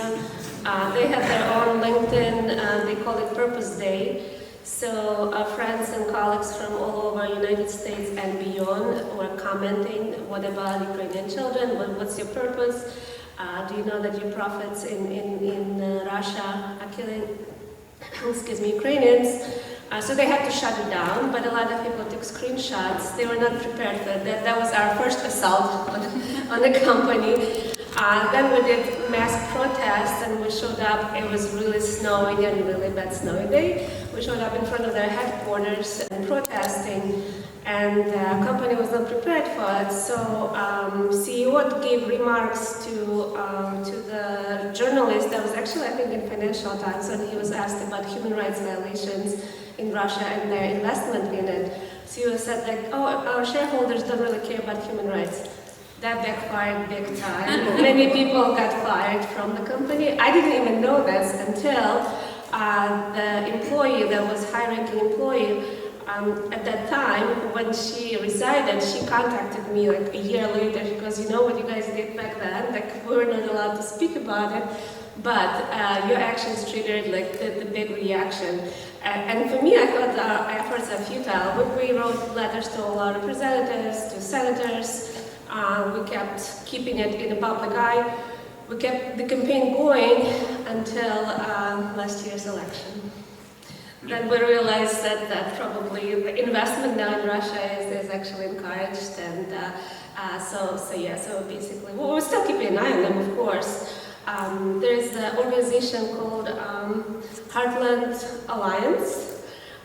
They're advising investors on investing in the countries, in the businesses that have businesses in the conflict zones. I just learned that, and it might apply to all of you, that about 30% of US pension funds are invested in Russian oil. My pension fund as well, I don't know, but it's just very important information to know, because again, see what your money is being invested into and raise your voice. Thank you. Thank you, Maria. So,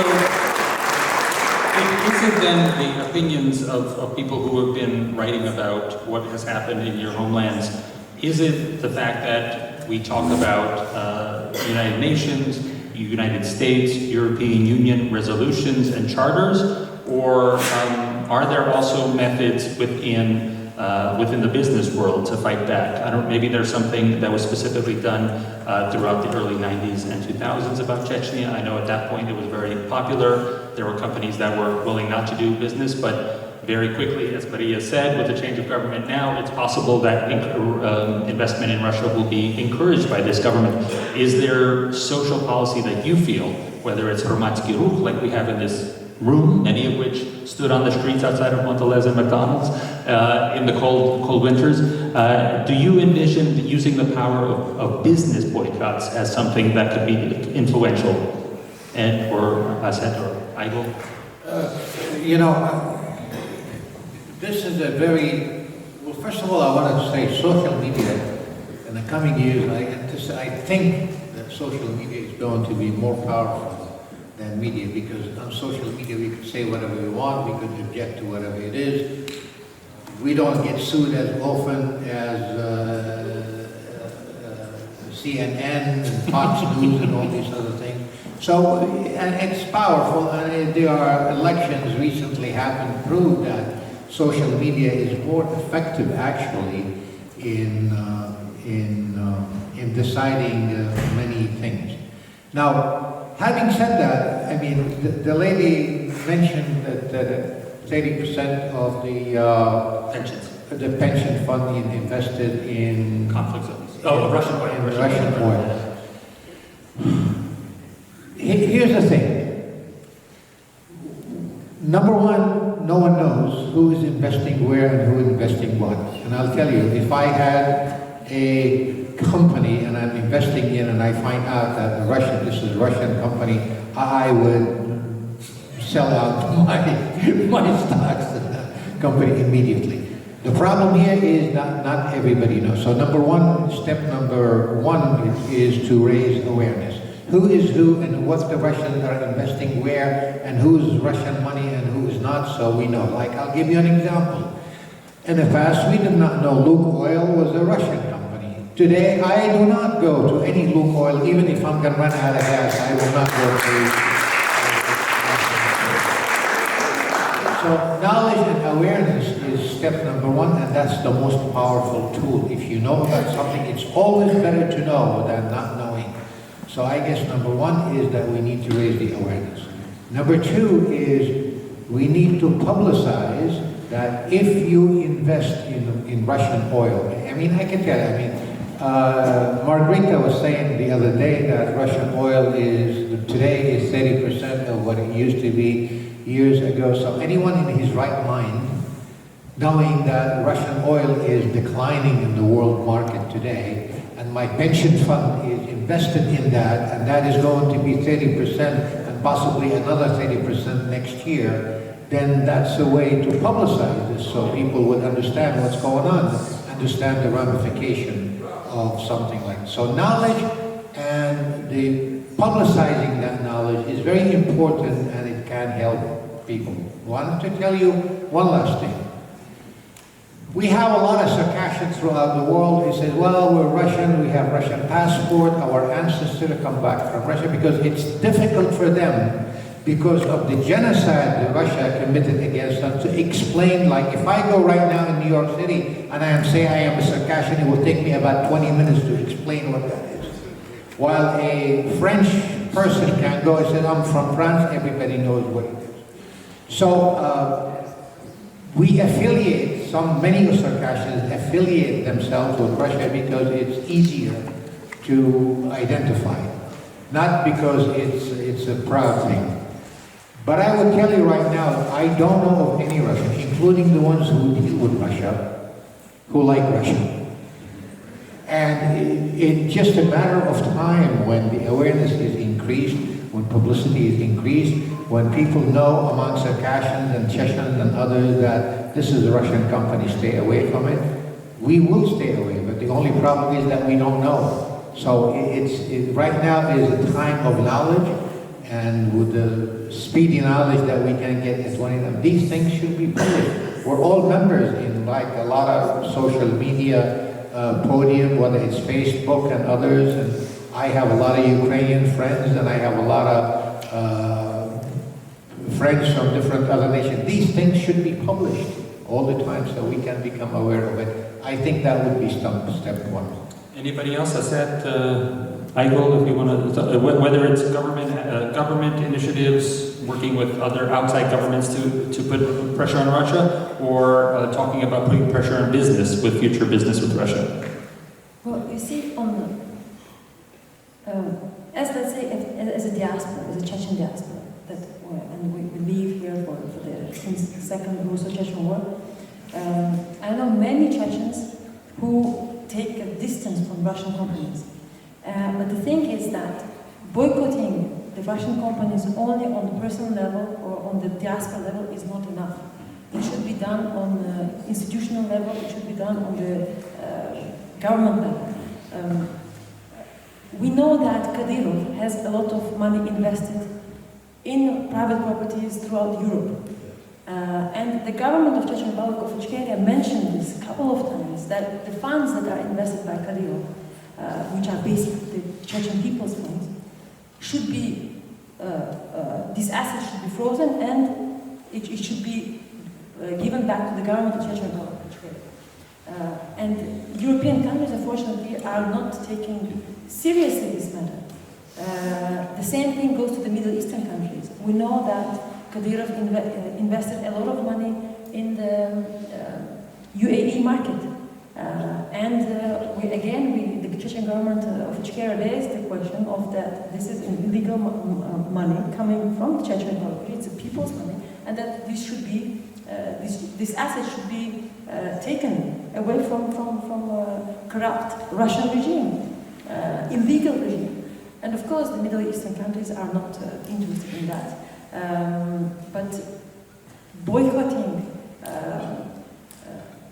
dictators, boycotting the companies that work for this, that promote these dictators and promote the Russian regime is important. And another thing,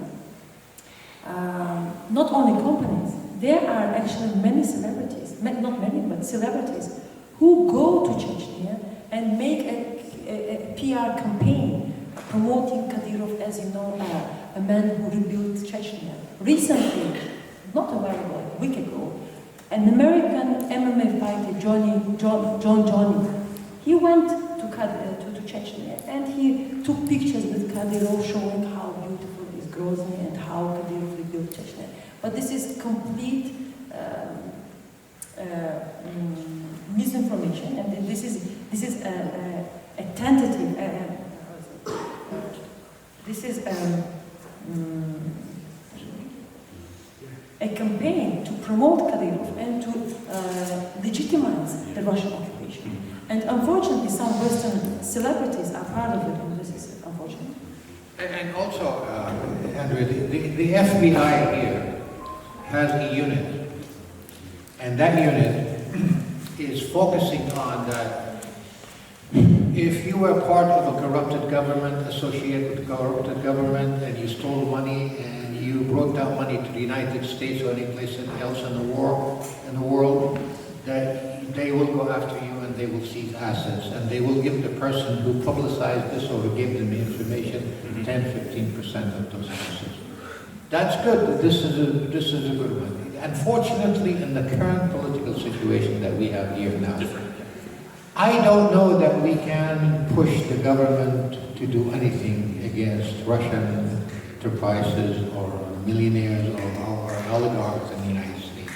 But here's the thing. Russia today attacked Ukraine for the past few years, cost lives, cost loss of property, cost loss of everything. Today here in the United States of America, we have no less than 200 Russian oligarchs who took money from Russia, invested it in the United States, and they have businesses. These are not diplomats, these are not representative governments, most of them are American citizens by now. These people can't be sued. In the United States of America, anyone can sue anything for any reason in the world. Whether you could succeed or not, you could sue. Now, if I'm a Ukrainian today, I could go and file a lawsuit against, like take Byzinia, eventually the guy from Georgia who has a palace in Brooklyn worth about $5-6 million. This guy stole the money from Russia. This is corruption. This is corrupt money. Anyone can sue him. Same thing with the Russian oligarchs who live in this country. Why are they not getting sued? They have millions of dollars. 2 or 3 of them settle their cases and pay millions of dollars. You probably will start seeing the end of the Russian oligarch investment in the United States. And that can make a difference. And if it does not make a difference, it becomes public, it's publicized, and it can get other people to take stand. And you will have a lot of people here who would be happy to see somebody and get a couple of $1 million. Absolutely. Thank you very much for that suggestion. Aygul or Batur, would you like to talk about business, or we have 2 more questions to do, unless Batur, you want to add something? Олеже, вы можете на всякий выпадок. Я могу предложить очень много вариантов, связанных с бизнесом, инвестициями и так далее. Но є багато варіантів, які Батик може запропонувати, пов'язані з бізнесом та інвестиціями, але но для меня важнее, так как я недавно в Соединенных Штатах живу, для меня важнее, чтобы в Соединенных Штатах открывалось как можно больше новых исследовательских экспертных центров, которые бы занимались проблематикой того, что пока еще называется Россией. Але для нього, як людини, яка нещодавно приїхала в Америку, дуже важливо, щоб в Сполучених Штатах більше займалися дослідженням і вивченням того, що зараз називається Росія.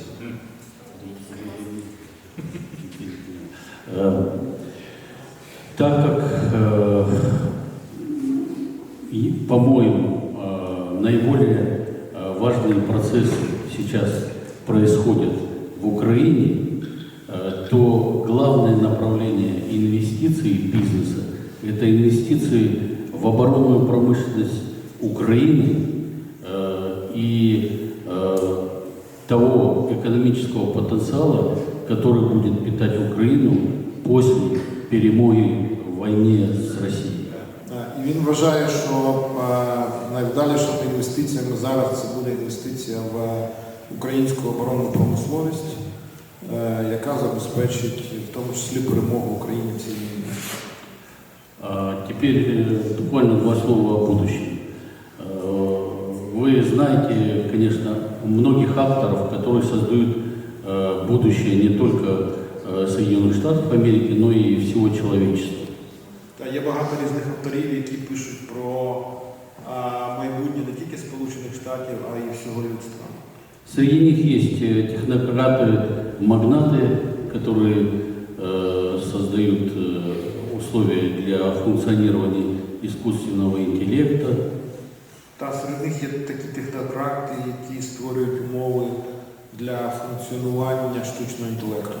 Но будущее, справедливое и чистое будущее создается сейчас на фронтах войны. То есть это будущее, которое охватит и будет служить сотням миллионов людей, создают украинцы и украинское государство. Але справжнє майбутнє зараз створюється на фронтах війни, і це майбутнє створюють українці і українська держава. В общем, инвестиции в бизнес должны быть направлены против России и за Украину. Слава Украине!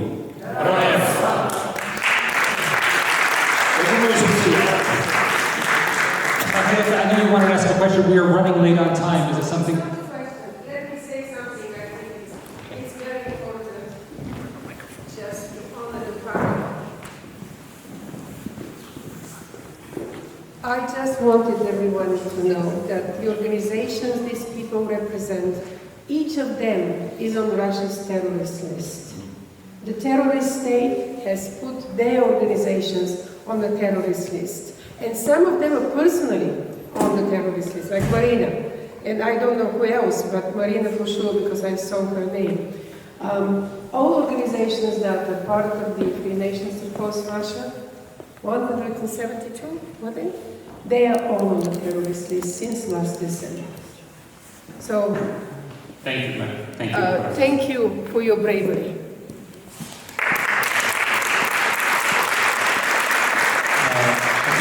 To wrap it up with Ed's calling out of the future, this discussion is really good because it's not just business, it's not just government, but it reminds me that we did do a public-private issue as well with Ukraine, and that was that we got a lot of municipalities throughout the United States to pull their investment from pensions in 2022. I think if we listen to Vlotko and the words of Slava Stichko that our work isn't done yet, that now in the fourth year of war, we should be thinking about getting our free nations of post-Russia and getting those nations listed with those municipalities.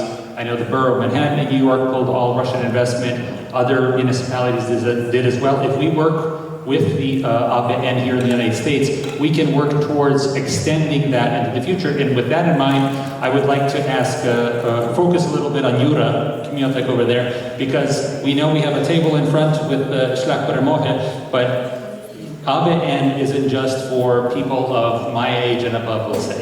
ABN should be involved on a local level. So yesterday, 2 nights ago, I was in New York talking to Hunter College students. They were asking how they press the issue of genocide.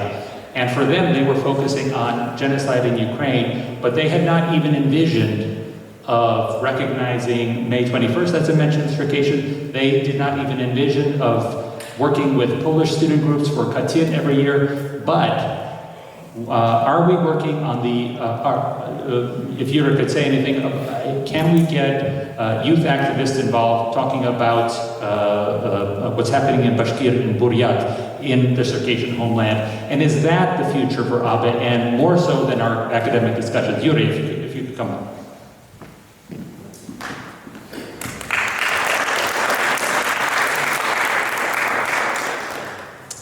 Thank you, Andrei, for asking me up. Of the Free Nations University out of Kyiv, American universities are also valuable resources, especially for the American Friends of ABN and furthering the movement for the collapse and disposal of Russia. When we're referring to topics of genocide, human rights abuse, torture of political prisoners, and the essence of dictatorship, the American spirit of liberty and justice for all are found on these campuses. Andrei was at a talk in New York referring to communism, if I'm correct. And then last month, in November, I toured under the banner of ABN to 2 colleges and made stops in Chicago and Detroit. The colleges being Kalamazoo and Marquette, not too far away from here, on the topic of the end of the empire, the end of the Russian Empire. Now, the way that the American Friends of ABN have managed to get the most interest and attraction to the topic of not just destroying the Russian Empire because we have to, but it is the call to the plight of those political prisoners, but most importantly, those innocent civilians who suffer under the boot of injustice. When we talk about genocide, it's not just historical genocides which we need to commemorate. There are ongoing ethnic cleansings, ongoing genocides inside of the Russian Federation. And a great example of this is the makeup of the Russian armed forces. The fact that draft laws focus on ethnic minorities, throwing them into a colonial war against the Ukrainians. It's not new. It's something that the Russians have done since the beginning of their imperialist movement. They have conquered one people, turned them into janissaries, and used them as soldiers to conquer the next. This is a genocide of that national idea and of the people. When we have over, if I'm not wrong, about 400 ethnic minorities inside of the Russian Federation, and most of these minorities only number about 20,000, 10,000 people in strength, these tribes out of Siberia and such. And then the draft office comes, and half of this population, in some cases almost the entirety of male population, has been taken, uniformed, and thrown into this meat grinder, fighting against the people that are trying to liberate them from the shackles of Moscow and the Kremlin. That's what it's. That's what the American can see. It also sees the struggle and the difference between separatism, the difference between a war for independence for political reasons and a war of national liberation. It can find that common theme with its own self.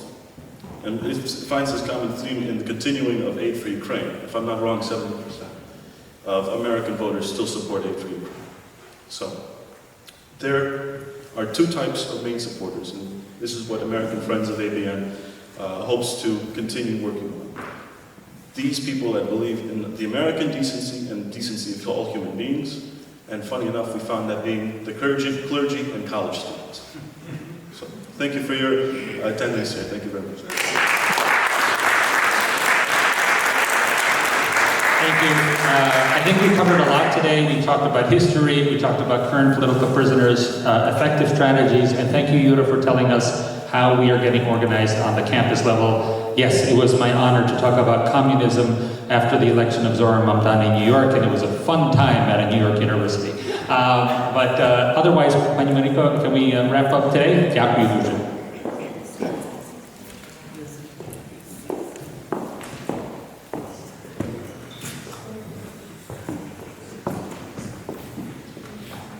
closing today, we're going to ask Professor Zawitsky to read the resolutions from today's discussions.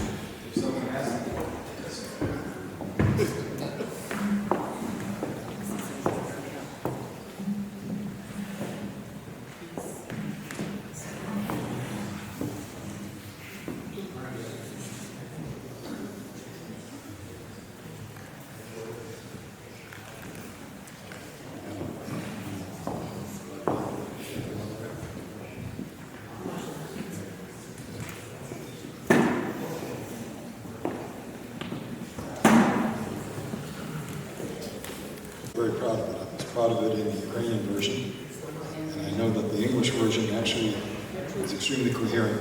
Oh, I've got a problem with the microphone again? Is that... No, just speak into it. You know, it's that Chicago crowd. Actually, they complain about that in Washington, too. So, all right, resolution of the participants of the End of Empire Conference, Chicago, Illinois, U.S. I'm going to ask you, I should be able to turn this up as I move it, okay? This is going to be like one of those where we're playing piano together. I watch so much Netflix Victoria. Okay. We, the participants of the International Conference, the End of Empire, namely the citizens of the United States, representatives of war in Ukraine, colonized and enslaved peoples of the Russian Federation, having listened to the main speakers and discussed the current situation related to Russian aggression in Ukraine and the situation of indigenous peoples in the territory occupied by the state called the Russian Federation, state the following situation. The modern Russian state, with its center in Moscow, is a global danger to the existence of world democratic civilization. This threat is being implemented by Russia through open and hybrid warfare, destructive informational influences, political provocations, and incitement of social, economic, religious, and national hatred in democratic societies. Russia seeks to establish world domination of autocracies, imperialism, and totalitarianism. Attempts to change the political system in Russia to a democratic one through external influence are doomed to failure as long as the dominant ideology in the Russian state remains in the mass consciousness of the population. Russia, great power, Nazism, imperialism, and let's add racism. Ukraine's resistance is key in deterring Russia from further destabilizing the civilized world. There's a misconception amongst American and European politicians about the Russian reality and how to deal with the Russian threat. Russia's ability to pursue aggressive policy towards the democratic world is largely based on the exploitation of human, economic, and natural resources of the peoples it has conquered and colonized. Russia pursues a policy of ethnic and religious assimilation of enslaved peoples, persecution and imprisonment of national activists, and the disproportionate mobilization for war, which leads to the physical reduction of the number of indigenous peoples. Guess what? That's genocide. We affirm, thank you for keeping me on text. I wanted to editorialize, but we affirm that all peoples under the rule of the Russian Federation, as well as individual territories, have the full and inalienable right to self-determination, including the right to political independence and the creation of their own states. Attempts to recognize Russia's occupied territories are deadly for global democracy. They set a precedent where the stronger will be encouraged to attack the weaker. To overcome all the above-mentioned threats posed by Russia and its allies to global security, we believe that the U.S. authorities and the governing bodies of the European Union, as the bulwark of world order, international law, and democracy, must adhere to the following steps. 1. Provide military and economic support to the war in Ukraine. 2. Continue economic and military pressure on Russia. Block important transit corridors for Russian goods, and impose secondary sanctions on countries trading with Russia. 2. Refuse any forms of economic cooperation with Russia. And 3. Choose a course in support of the national liberation struggle of the enslaved peoples of Russia for their state independence, to support the aspirations of the enslaved peoples and the individual regions. I think we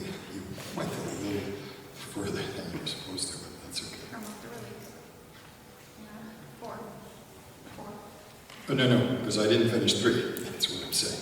Okay, but it's, now 4, promote the release of political prisoners from Russian prisons, especially from among the indigenous enslaved peoples, as well as participants of the national liberation movements of the peoples of Russia. And finally, prevent the deportation to Russia of representatives of enslaved peoples who request political asylum in their host countries. And that's very important. I'll editorialize. We call upon the U.S. government and the European Union countries to apply the UN Resolution on Global Decolonization, the Declaration on the Granting of Independence to Colonial Countries and Peoples of December 14, 1960.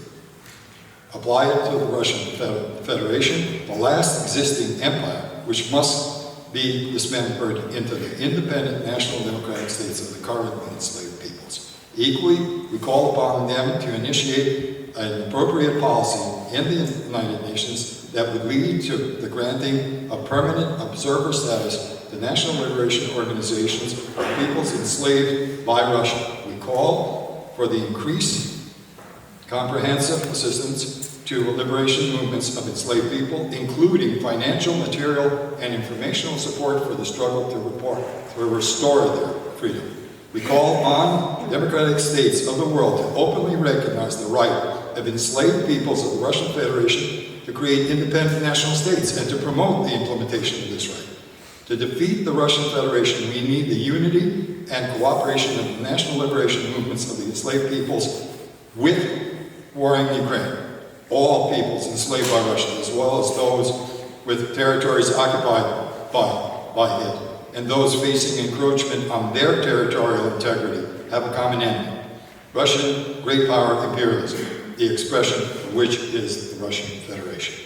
Therefore, we call for support for the comprehensive unification of the liberation movements of the enslaved peoples in a common anti-imperial front in the struggle against Russian imperialism. It is necessary to ensure close cooperation between the liberation organizations of all nations under Russian colonial rule. To do what? To create and develop a network of joint committees, coordination centers, and information reaction bodies that should exchange data on the political situation, repression, activities of underground groups, and international reaction. 2, develop mutual support between liberation movements, including political, moral, informational, organizational, and wherever possible, material assistance. We support the defense forces of Ukraine and call on activists of the national liberation movements to join the armed struggle against Russian imperialism. For your freedom and our freedom. Freedom for nations, freedom for the individual. I think this is one of the, I feel almost a historic moment. This is a document that will go down 20, 30 years. I won't be around. A lot of the youngsters here will remember this moment. This is an important moment with all of us. We are at a historic moment.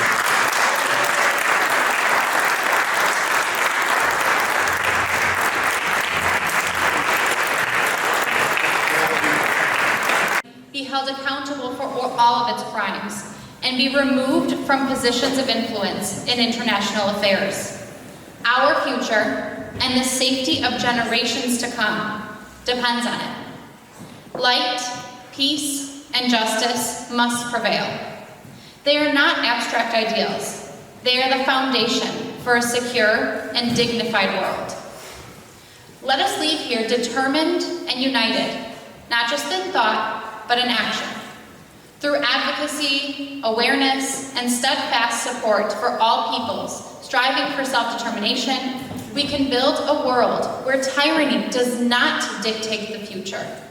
Thank you for standing together, for lending your voices to justice, and for being part of the movement to ensure that freedom, not fear, shapes tomorrow.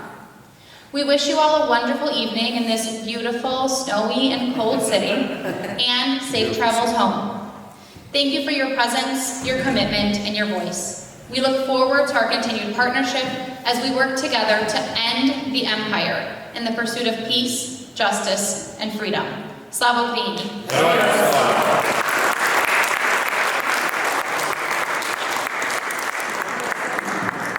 I invite the members of our Vigila Horska to the front to take a picture with all of our guests. А что там? А что перед столом? Здравствуйте, меня зовут Марина Кухалайн. Я представляю движение Тускар Бурят Монголии, Комитет независимости Бурятии. Спасибо за приглашение на такое замечательное мероприятие, потому что это очень важно. Особенно сейчас, когда все хотят завершения войны, все хотят свободы своим народам, что очень важно.